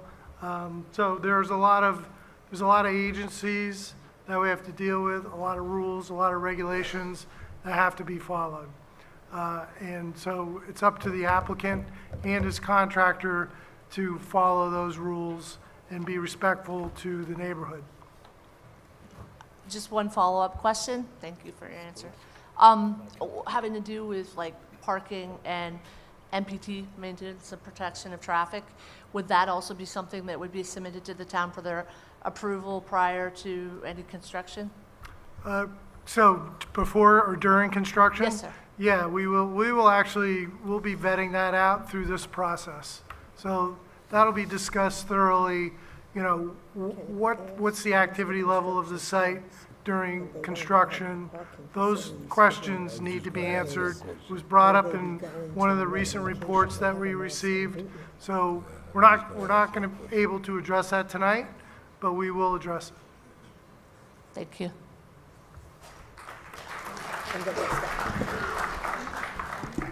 And could I just say to that end, our township has very, very clear and in some cases strict guidelines as to number of site disturbances there can be, traffic in and out and all that kind of stuff, okay? So the developer has to comply with those. That doesn't have anything to do with our approval process here, but it will on the plan, okay? Mr. Walker, I have a question, please. When construction starts and there isn't sufficient parking for the members, will the mosque be going to another location, perhaps in Booton or in a surrounding area for their members to go and have their meetings? So that's a very good question. It was a question that just came up in one of the recent reports that we had. So we need to talk about how we're going to handle that and what's going to happen as far as operation at the site happens, how we're going to handle that. Who will be addressing that? Well, ultimately, the person who runs the facility will have to come up with a plan, and we'll have to present it to the board. We'll have to discuss that. Operations. Operations. Nicholas Homyak, 26 Oneida Avenue, Lake Hiawatha. Homyak. We got it. First question. We're back to the sanitation. How many dumpsters? We have enough room for 2. Well, I source separation. I didn't hear that word mentioned once. So I would assume one would be for trash and the other would be for recycle. Right, we'll comply with the town's requirements for trash and recycling. You said you were going to replant some trees or shrubs. Do you have a list of these plants, and are they all indigenous plants? I believe they are. They were required by the NJDEP to put in, so they've ultimately approved our restoration plan that was proposed, and that's shown on our landscaping plan in the set of plans. And do you have an arrangement and a list of the species of the plants? Yes, we do. And it available to the board? Yes. Okay. The soil, you said you're going to bring soil in. Yes. Can you guarantee that that soil will not be contaminated? I believe the part of our soil moving permit requires us to have the soil tested. The engineering department's involved in the process, and there's a certification. Are you aware that in your block lot, the 2.71 acres, that it is entirely in a wellhead, Tier 1 wellhead protection area? I was actually not aware of that. No. Well, it's a fact. Okay, we're building in the parking lot. We're reducing the coverage. The whole landscape, the whole block lot itself, the entire 2.7 acres is Tier 1 wellhead protection area. It is also the entire block lot, the 2.71 acres.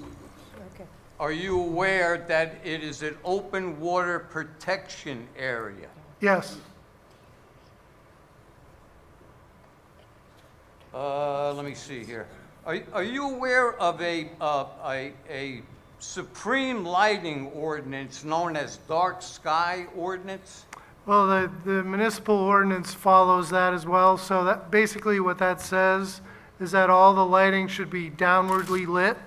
And one thing that came up in the engineer's report is that we have some existing light fixtures that are not downwardly lit that we will be replacing. So the entire lighting, the existing as well as the proposed, will be all pointed from the fixture down without having an exposed lens. But is it a certified dark sky lighting ordinance? I don't know. We're following the township's ordinance. I don't think they call it a dark sky ordinance, Well, but there is such a thing, and a lot of municipalities throughout the United States of America do have dark sky ordinances. Do we have that in this town, Nick? Say again? Do we have it in this town? I don't think we have that in this town, do we? I do not believe so, no. Okay, so then that's a moot point. I can send the board a copy of the ordinance. That's fine, but we don't pass ordinances, Nick, so. And Walker, you the comply with developer the, could agree to. you're going to comply with the town ordinance? we're going to follow the town ordinance, yes. Okay.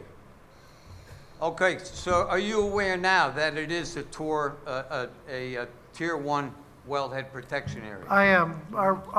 We have no impact to that at all. Now, you said there was going to be 52 cars parking there, up to 99 spaces. Now, wouldn't you believe that the gas and oil leaks? Because rain just doesn't come down, it goes sideways too. And engineering is never as good as nature. Yeah, we actually, as part of our plan, we're covering the parking stalls with the roof area. So we're actually reducing the amount of asphalt area that receives rainfall.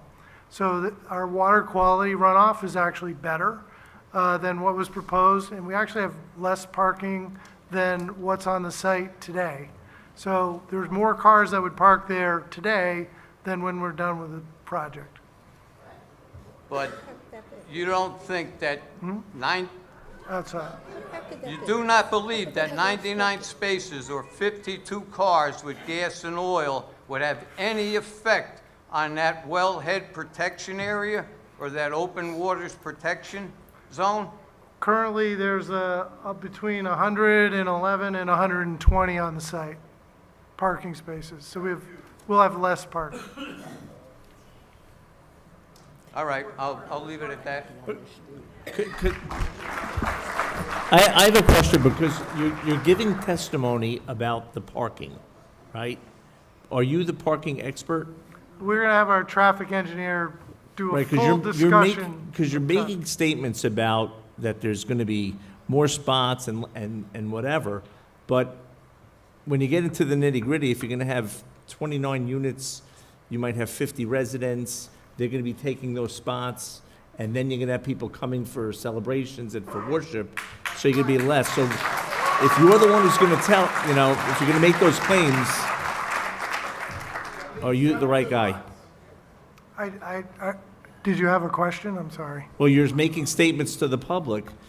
Are you the expert that we could ask questions about the parking? Our traffic engineer is going to do a full analysis Okay. of the parking. Okay.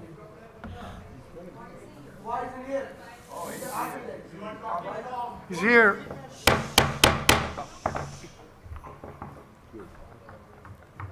Sir, state your name, spell your last name. Inshan Ali, Sagamore Road, ALI. the cultural center offer burial and funeral service. As part of that service, preparing the body for burial is washing that body. Currently, the cultural center is washing the body out of a box truck. That water goes down into the earth. As part of your plan, you said the quality of water runoff, your storm drain. Where is that water going? Which includes blood, disease that the person died from. Steve, you gotta take this one. Before you answer that question, sir, what's your address, sir? 19 Sagamore Road. Great, What was that? 19 Sagamore Road. Uh, And I'm speaking this from firsthand. Yes, I do not have any information on that. Well, you keep talking about quality water runoff. That service that is offered currently. Right now, all that blood, feces, urine, the diseased body is washing into the. It's a. What is that? Do you have a question, sir? That's my question, because he keeps coming back to the quality runoff because of the storm drain they're putting in. Currently, all that water is going into the wetlands that should have been protected. What is your question? My question is, part of the plan of the storm drain runoff that they're building, is that going to take care of where that blood, the disease, the urine, the feces from the service that they're offering, where is that going to be flowing into? Are you able to answer that question? I am not. What is it talking about? Do you have another question? Do you have another question? No. Okay. I need an answer to that question, though.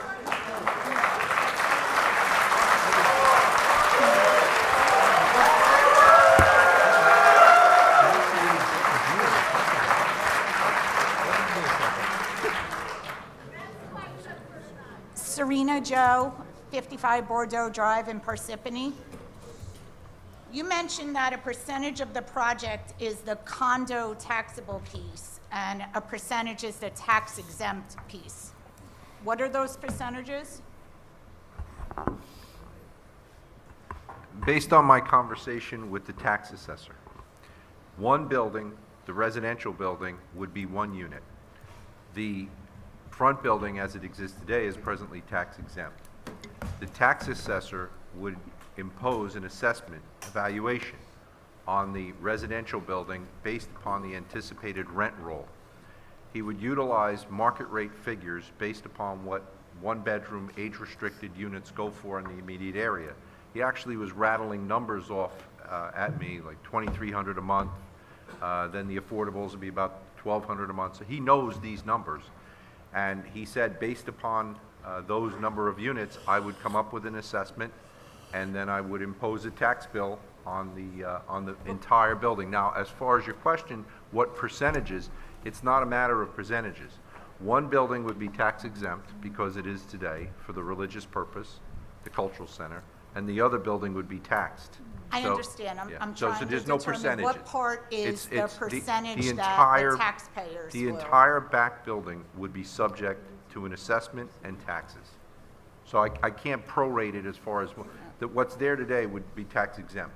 Okay. The new building would be taxed based on the rent roll. Okay, and would you agree that the rental portion confers a benefit on the developer or whoever's collecting that rent roll, correct? Absolutely. And would the mosque give a benefit to their members, to having the services and whatever else the community center would provide? Well, there will be a witness that will testify as far as the interrelationship, but you will hear testimony that the two will work together as one facility, if you will, because it is anticipated that the people that would primarily want to live here, if you will, would be beneficiaries of the cultural center as they are today, participating in services. They would have meals cooked and provided. We're anticipating providing 2 meals a day to the seniors that would reside in here. They get like breakfast and lunch.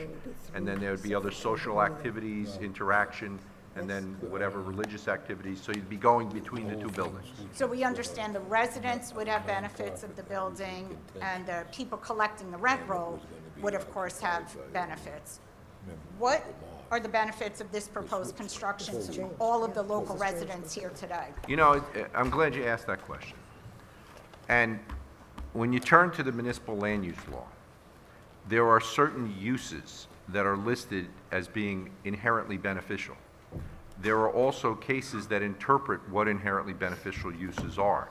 Now, as relates to the use, the cultural center as it exists today is undisputably an inherently beneficial use. Now, it may not be an inherently beneficial use to the person living next door, but the legislature and the courts have recognized that there are certain uses that benefit society as a whole. And it's our position that when you interdict this senior component, residences for people 62 and older, where they would be getting meal service twice a day, they would have socialization, they would have these religious components associated with their residences.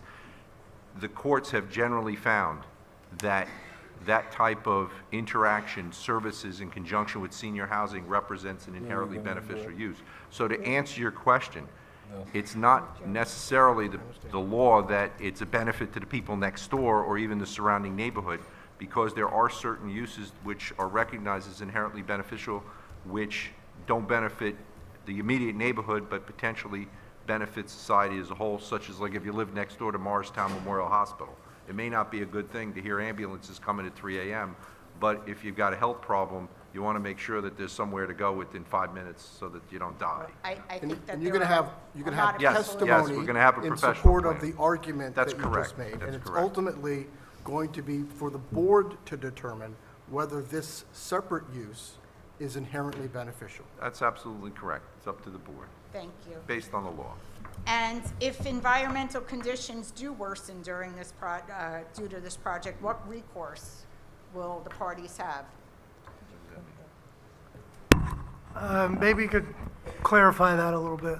If this does become an issue with traffic and noise and runoff and the wetlands and all, what recourse does So- everybody around us have? Right, so the municipality has a mechanism in place that can fine the facility.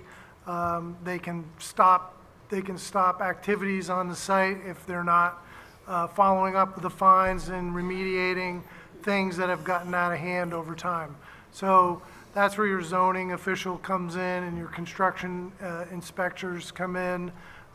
They have the ability to say, this is how it was approved, and it's no longer being operated that way. You're in violation of your approval, and they have a mechanism to apply, whether it's fines or legal action against the operator of the facility. Well, specifically, if traffic conditions worsen to a level that, I mean, it's worsening all around us right now, at what point does anybody have a right to additional resource for it? If it Due to takes- traffic jams, you don't.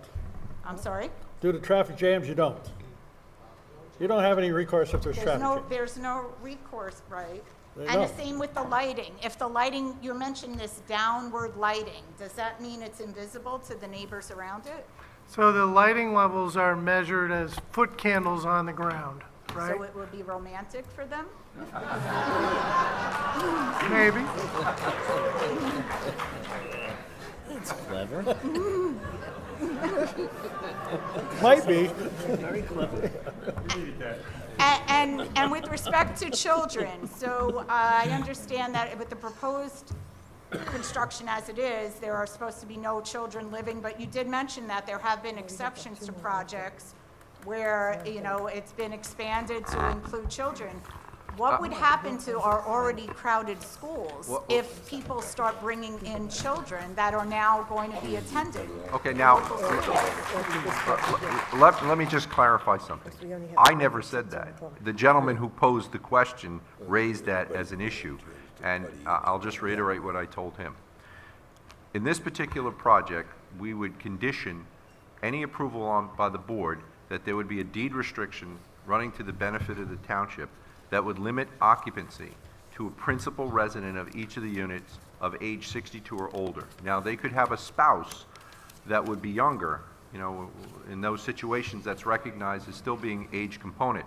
But we would also have a limitation as to a floor, and the floor that's generally accepted is age 21. And the reason it's age 21 is because even in a special ed situation, services from a municipality for mandatory free education end at age 21. So it's generally accepted. It's usually 55, but my client agreed to 62. So it would be, at least one person would be 62, nobody would be younger than 21, and that it would be limited to 1 bedrooms. So as a matter of fact, because of the deed restriction, which would be imposed as a condition, the resolution would be conditioned on that limitation. There'd be a supporting deed restriction that would run to the benefit of the township that could be enforced. So as a matter of legal enforcement, you could not have people in there of school age It would children. absolutely be prohibited to have, and there would be no opportunity to revisit that or make an exception, or is that a guarantee on your part? I can tell you this, based upon the application that we're presenting, the whole purpose of this is to provide 1-bedroom units for senior citizens. Meals will be provided to senior citizens. There will be support for people that are aged.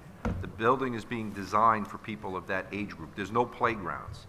And as a result, we would accept as a condition of limitation this age restriction. So as relates to enforcement, the board would have a condition in the resolution, the township would get a deed restriction enforcing it, and then as a result, it couldn't happen. All right, thank you.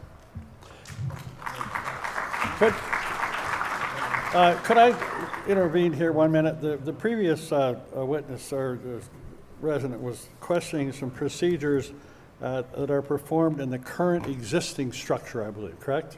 It's part of their business operations. And so we are here looking at an application for a new structure. And that new structure has nothing to do with that process going on in the existing structure.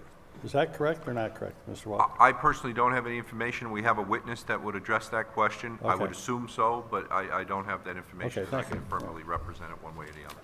Are we going to get any advanced description of how this structure is now operated? Because it's gone 180 degrees in my mind this evening. Up until tonight, it was a restricted occupancy to members of the congregation. We knew it was seniors. I'm sorry. It was restricted, up until tonight, my understanding of this building was it was gonna be restricted occupancy. You're now telling me that it would conform to the New Jersey Fair Housing Code rules as to random selection. Well, I understand there was a misconception. Now, I was looking over my letter from the initial submission, and I don't find anything in here that, that would limit it. I mean, there is this presumption that we would follow the federal law on the point, and perhaps we should have made it clearer in the submission, but we don't have the legal authority to discriminate against people, and my client is agreeable to that. So as relates to this particular facility, while I would give you a case in point. Well, a nursing home owned and operated by the Catholic Church would provide services of people of that faith. They don't discriminate. If somebody shows up that's Jewish, you can't say you know you can't be in here because you're not a Catholic. You know, it's not like you can't do that. You're getting too far off. Yeah. Well, I would say this. Perhaps there was a Let me try this. Are you going to comply with random selection process? We have to, yes. Okay. Fine. That answers the question. Please state your name, spell your last name, and provide the board with your address. Yeah, my name is Melanie Medina. My last name is spelled Medina. We live on at 22 Lord Sterling Drive. So I guess one of the things that I was hearing is he keeps referring to how meals will be brought to these seniors, and so I guess my question is there going to be some sort of like commercial kitchen operation here, or where are those meals coming from? We have a witness that will address all operational issues, so I would reserve that for them because then they'll have more information. I mean, I can give you secondhand information, but you're better off waiting and getting it directly from the horse's mouth. My other question is, there's a lot of issues brought up in terms of parking on the streets nearby. So I guess what's going to be done to alleviate that? Does the town have to make certain rules about parking on the residential streets in terms of maybe it only being on one side or the other to alleviate the traffic going in and out of some of the residential roads nearby? So, that's definitely a possibility where this town could put up no parking signs on the street. Our traffic engineer, as I mentioned before, is going to go through a full detailed plan of how the parking is going to operate on the site. And the previous resident who got up and spoke about violations, parking would also be a violation. If they're not parking on site, that would also be a violation. So there are things that could be monitored from that standpoint. Yeah. And I think my last question has to do with what you're saying about these violations. Like, those are obviously one-time things. If somebody parks in a spot where they're not supposed to, you would give them a ticket. Things like that. What happens to when, like, the man who came up here before and his basement is flooding now every single time it rains since this is built? Or those sorts of issues that are now ongoing. Is that something that they are willing to remediate in some way? If it starts when this project, hypothetically, if it's built, those issues start, how will the applicant for this, what recourse is there? Well, I've testified that we've reduced the impervious coverage and we've maintained the drainage patterns. We're building our building on top of an existing parking lot. So there's already more drainage runoff today than we will have once the project is built. So based on those degrees of variables, there'll be no increase in runoff, so there shouldn't be any change to his situation. There shouldn't be, right? But what if there is? Well, it could be that he has a pre-existing problem, especially if he's already in the floodplain area. I mean, I did ask if it starts once this is up. Right. Well, he would have to prove it. Like, there's by engineering, like, we cannot guarantee. All we can do is follow the rules that we're required to follow. We're given very explicit rules to follow. I can't guarantee that anything bad is not going to happen or there's going to be any modifications. All I can do is, by becoming a professional engineer, I'm required to follow the rules. The municipal engineer is required to review my work and make sure that I'm following the rules. He wrote a 15-page report on our project. We have a reduction of coverage. We are following the rules. Thank you. My name is Samir Rana, R-A-N-A. I live on 143 Carlton Drive. So I have two questions today. And by the way, it's just not me. My good friend ChatGPT I used because, again, as one of the persons mentioned, we are amateurs here. We are not fully entrenched and knowledgeable about all these laws. But just in the interest of the noise pollution, I just stay like maybe about 6 streets away from this facility, 6 or 7 of them. And my way to work is, via South Berwick Road every day. When I come back, it's to me, I couldn't exactly discern. On the one hand, you're saying, and it's making me sound like you are cutting down on the parking spots, but the current facility is being used pretty much just once a week. That's the general observation, on Fridays primarily. Now, if I do a simple math, I just put ChatGPT, the usage of the facility just one Friday for 110 cars, which is the current capacity of that facility.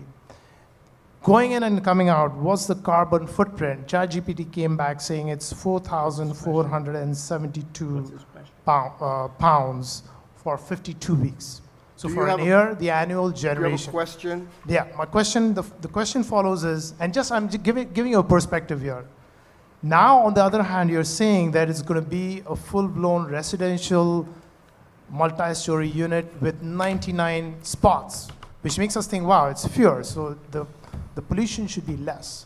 But now, I'm failing to understand if these are senior citizens. Are they going to all have cars? And if they do, use their cars the way I do every day, and if I run a math of 6 times on an average, I go in and out, and I apply the same math every day for the 365 days for the 29 unit owners, assuming all 100 spots are occupied, that's 216,000 pounds of carbon. What's your question? My question is, has this all been disclosed with the NJDEP that you claim to have disclosed with them?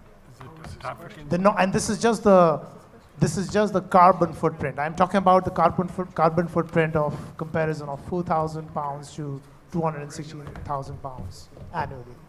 Has this disclosure been made, and the disturbance and the inconvenience is going to cause to the nearby residents like myself?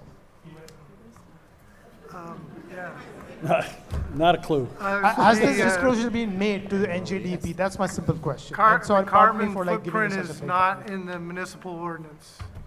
Excuse me? The carbon footprint is not in the municipal ordinance. So are you saying, okay, so no pollution? I mean, this is just carbon footprint. I did the search on the noise pollution. We can talk about that. Are you saying that no pollution? What is NJDEP looking at then? Well, it's a big parking lot and it's actively used. So, Okay. So that's my point, right? Like you are comparing a whatever- 110 spot parking lot, which is used just once a week, to 99 parking spots used by these 29 unit owners perennially every day, going in, going out, right? That's part A of the question, by the way. Now, part B of the question, I couldn't exactly discern what's happening here. The Islamic Center is thriving, and God willing so. Sir, The Islamic Center is Sir, coexisting. what is your question? The question is, so this is part A, and again, I didn't get a fulfilling response on the noise pollution. I mean, I talked about the carbon footprint, we can talk about noise pollution, the lights, the traffic conditions. What is your question? The question of this is, witness? was all of this disclosed to NJDEP, and the variance and the approvals that, the defense is claiming, has that been obtained? Has a full disclosure been made to this effect? All the things that, the quantification which I did. So your question is, were the plans submitted to the DEP? Yeah, I mean, was all of this disclosure made, and did they make this full assessment, and was an analysis conducted, and did they approve that? If you're claiming they approved it, then was all this analysis done? Mr. And if you're Walker, saying it's not part of the ordinance, is this your testimony, or is it goes to the traffic Well, engineer? the DEP permitting is something that we got approved. Okay, so the let me DEP, move on we to submitted the a more, full. yeah, so let me move on to the, so the answer is that DP has not Can you, looked into it. sir, let him answer your question. Okay, Let him sorry. I answer your didn't really hear a question, but let me just explain. So we submitted our applications to the DEP. We're in a flood hazard area. We have riparian buffers. We're adjacent to wetlands. We have wetland buffers. No, so again, my question, You gonna let me finish? rephrase. No, I mean, Sir, because, let him finish it's his not question, answering please. my question Oh, directly. hold on a second. Let him finish. Okay. Please, Okay, hold. so, again, a lot of rules. We submit an application to the DEP, we have to follow the rules. What are the rules? We go through the rule book, we do a complete application, engineering report, plans, we make an application, we submit an application to all the neighbors within 200 feet. We submit our application to the municipality, we submit our application to the county. Anybody who has a grievance contacts the DEP. It's an open process, right? So this application was submitted, reviewed, and approved by the DEP Okay, I for think our application. Yeah, I'm satisfied with that. So There let's was move on to no the part- question, there's no question in their application. They're concerned about pavement, they're concerned about runoff, they're concerned about disturbance of vegetation. Yeah, okay. So we met all those requirements. Thanks for that. So let me move on to part B of my question, okay?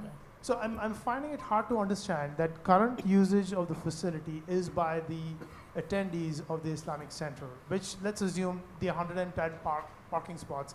I've observed that most of them, a lot of them are full, right?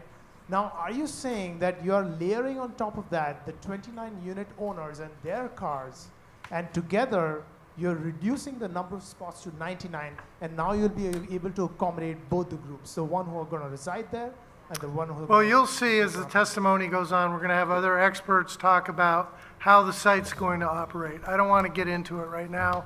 It's not part of my testimony. No, but not, just now we talked about off-site becoming unavailable. The traffic is... Right, traffic it's engineer going to may be discussed. Enough. Thanks a lot. Sorry, I don't want to overshoot. No Sorry, your worries. time's up. Yeah.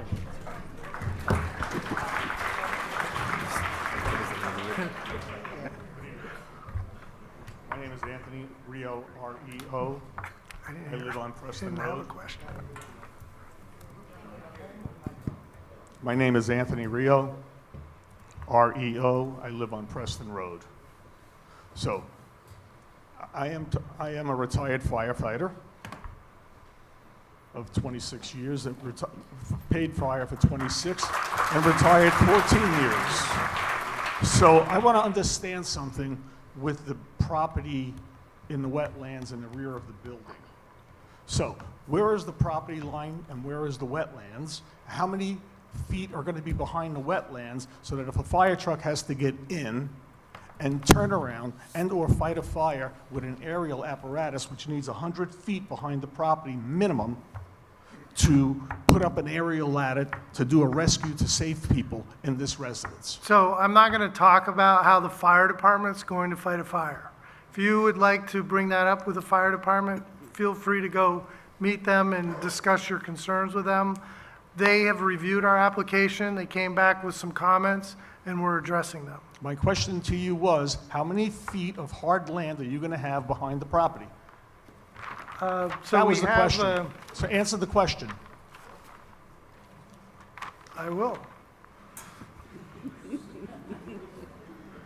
You should be more prepared.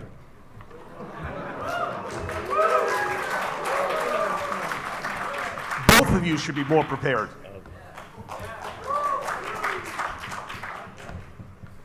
He's trying to get the answer to your questions. He's got a ruler in his hand and a scaling plan. It's a scale. We didn't know this question was coming. Well, then you should know it.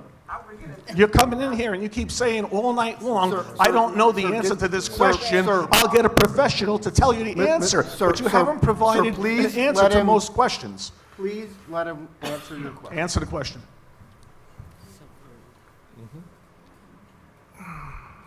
So we have approximately the limit of the pavement behind the building and parking area as it exists today is 16 feet in one area and 20 feet in another area.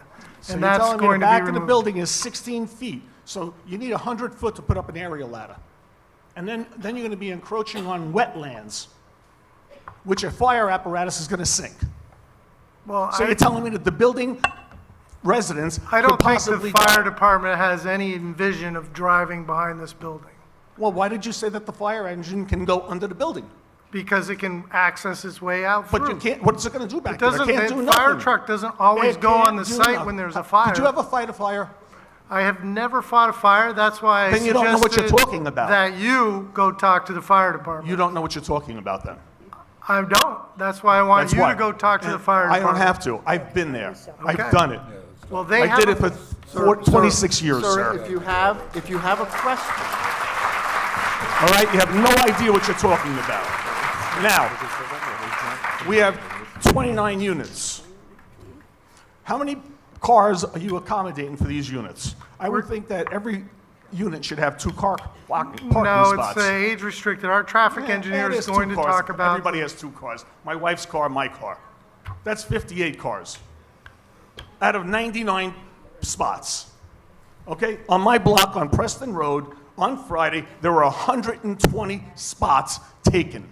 The entire block was covered. I couldn't get out of my driveway, and a ticket was issued for a person blocking my fire hydrant. Sir, if you want to make comments, That there'll be was a a time comment. to make comments. He didn't answer my question. You didn't let me. He answered Thank your you. question. Have a good night. You guys should be more, you should be better than this.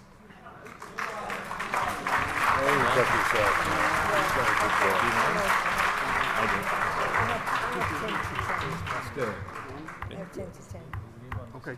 Sir, state your name, spell your last name, give us your address, please. Larry Wharton, W-H-A-R-T-O-N. Talking in the mic. Closer? Yeah. Larry Wharton, W-H-A-R-T-O-N. I live at 4 Edgewood Court. And I just have one question. You indicated that a ground transformer would be required at the site, and it hasn't been sited yet. Will that impact the availability of 99 parking spots? No, it wouldn't be put in the parking lot. Where would it be put? It's going to be up to the electric company where they want to put the transformer. Well, how do you know that wouldn't be in the parking spaces? Because there's plenty of room to put a transformer on the site without putting it in the parking lot. Okay.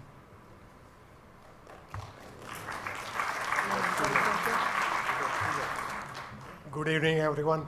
My name is Mitesh Patel, P-A-T-E-L, 227 Jacksonville Drive. I have a question for Mr. Walker. You mentioned 29 units, right? All of them affordable unit? No, I believe there's 6 affordable units. Okay. And you mentioned something age restriction, right? They're age restricted. What is the guarantee age restriction people cannot have kids after 62? Can we get something in return? They won't have any kids after 62, and Well- they are not going to the Parsippany High School. Well, here's the answer that we can, Yes. we can give you. Whether or not somebody 62 or older has children is irrelevant as relates to who lives in this facility. Only people that are 62 and older can be the principal occupant of one of the units. They can have a spouse that is younger than 62. 21 years. But under no circumstance, and Okay. it would be included in the deed restriction, under no circumstance would any occupant be younger than 21. And the reason that those numbers are selected, as I stated before, is that in this state, there's mandatory education through high school, and there are special circumstances depending on physical problems, other issues Yeah, that I children may understand. have, I where the state understand. has to provide education up to age 21. Yes, but So- if so that would be- 29 units, everybody gets 2 kids, right? No, but you're missing the point. The point is that there would be a deed restriction Okay. that would prohibit that. Now, if somebody were to violate that, then the zoning officer could enforce that as a violation of a prior site plan approval and require that the developer remove the person. Now, in this state, if you violate a zoning ordinance and permit a residential occupancy, the following are the penalties. Number one, you have to pay for the relocation of the tenant. Two, you have to pay the tenant's legal fees and mandatory court-ordered penalty of 6 months' rent. So those would be the penalties that a tenant would be able to inure themselves to if they were rented a unit and they didn't meet the age restriction, and it would be a violation of the zoning. So the whole purpose of this development is to provide a safe place in a community setting for seniors. So what you're proposing and your concern, while I appreciate the concern, it would be totally opposite to what the purpose of this development is for. Okay, second question. Why we getting 29 units in this area? This is a residential area. We don't, again, right? Again, we are not opposing any cultural activity, right? But why they want to make a profit out of it? Why they need 29 unit building over there, right? They can have somewhere else, not in the residential area. Tomorrow somebody will put like 50-story building. What we gonna do? Where we gonna go out of Parsippany? We are staying here more than 30 years, right?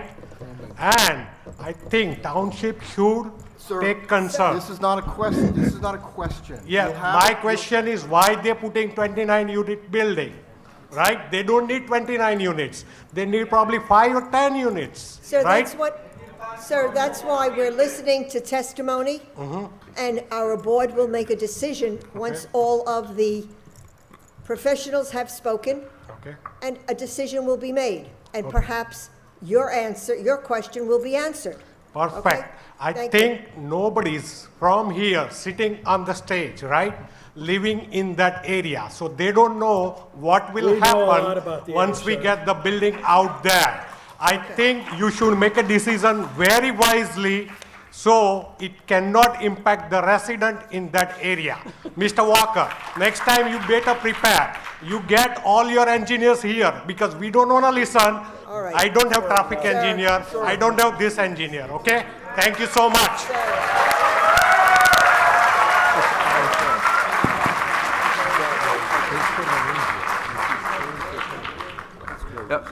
Madam Chairperson, if I could just make one little clarification, and this is for the benefit of the folks here in the crowd.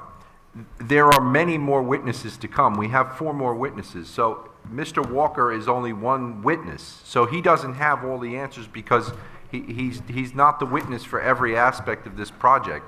So if you bear with us, we'll have the answers to your questions, but there's other people here that would provide that information. So don't take it out on Mr. Walker that he's not the answer man for every question, because that's why other people are here to answer your questions. Okay. Yeah, good evening. My name is Mohan Anur. I'm a Parsippany resident.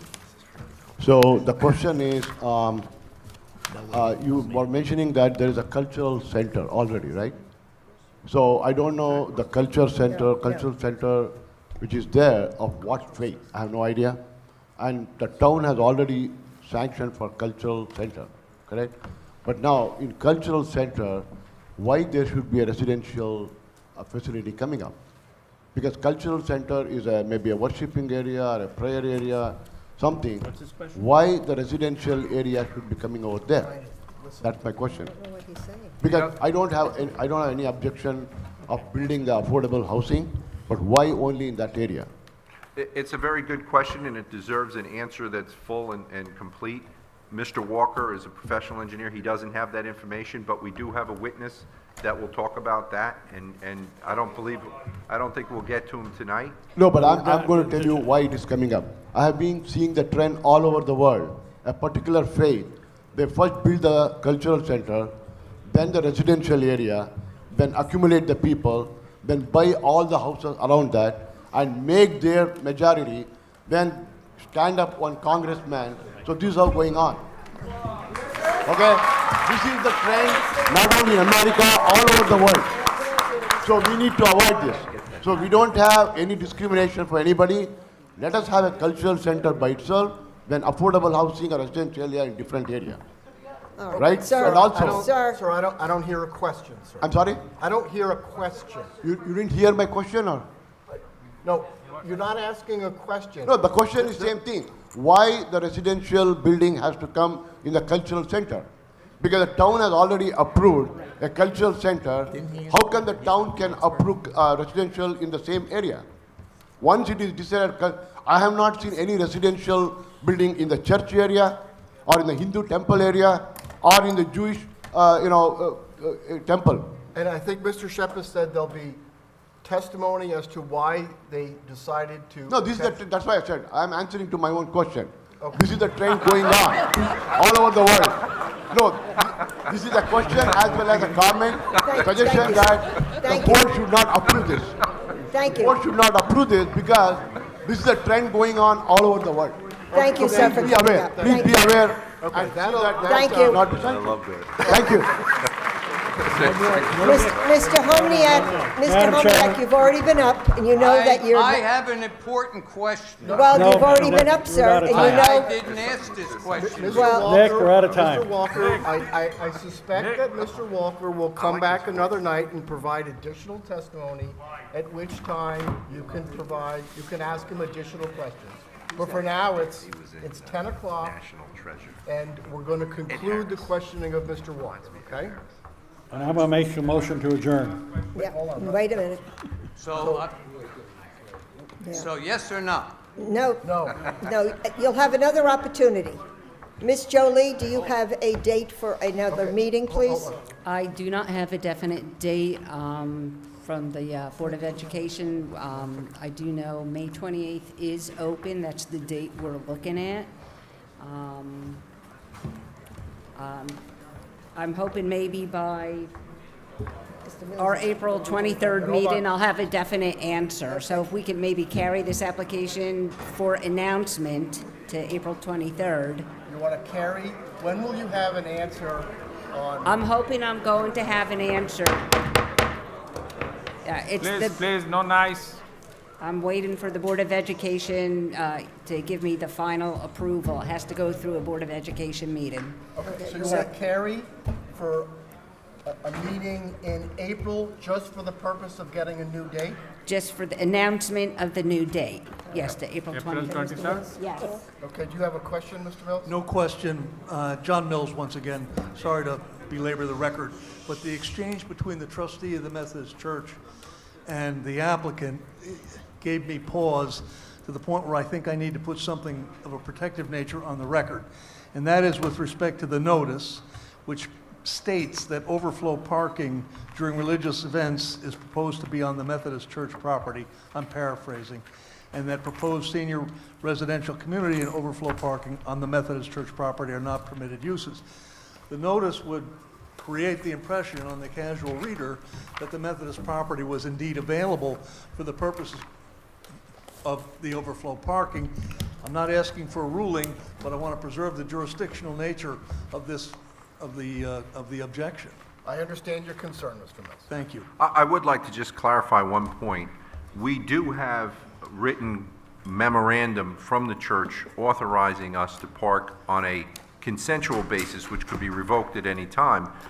So there is that authorization. Now, I appreciate the fact that the president of the trustees or one of the trustees came up and said that they adopted a resolution, but she also said that there's this consensual arrangement, but it's only for the religious holidays. It's got nothing to do with the residential parking, and clearly we would not have residences parking on the Methodist property. It's primarily for staff members during Friday religious holidays. So I did note in my notice that there is this potential use of the Methodist Church property only during religious holidays, and I made that as clear as one could possibly make it. I understand. Simply wishing to preserve my position for the record. You withdrew that request? You know, what's funny is that people were saying that, but I never withdrew that. I mean, it was something where it was discussed that that it wasn't going to happen because of the resolution from the Board of Trustees. But there's this request to permit accessory parking on the adjoining church property only on these religious I'm events. going to just review the tape. If I find it, I'll send it to you. Okay, so what's the date you want to carry it to? April 23rd. April 20, I'm sorry, what was that, Nora? 23rd. April 23? Yeah. Yes. Yeah, what I would ask the board is I'd ask... They're That's going the to date announce. No, at which time the new date will be announced. Yes, I would ask that notice for this meeting be carried to the board's meeting of April 23rd, 2025, 7:30 p.m. at the Parsippany Municipal Building, 1001 Parsippany Boulevard, Parsippany, New Jersey. At that time, myself or one of the representatives of the applicant will be in attendance to hear the future date, and I would specifically request that notice again be carried to a date certain beyond that at presumably this location. And you're going to grant the board extension? Yes, I consent to an extension of time for board to act in this matter through May 31, 2025, should it be necessary. Okay. I think we're done. May we have a motion, please? no more. Second. All in favor? Aye. Thank you, everybody, for your time. We appreciate Thank you. it. Good evening. Thank you. Thank you, and thank you.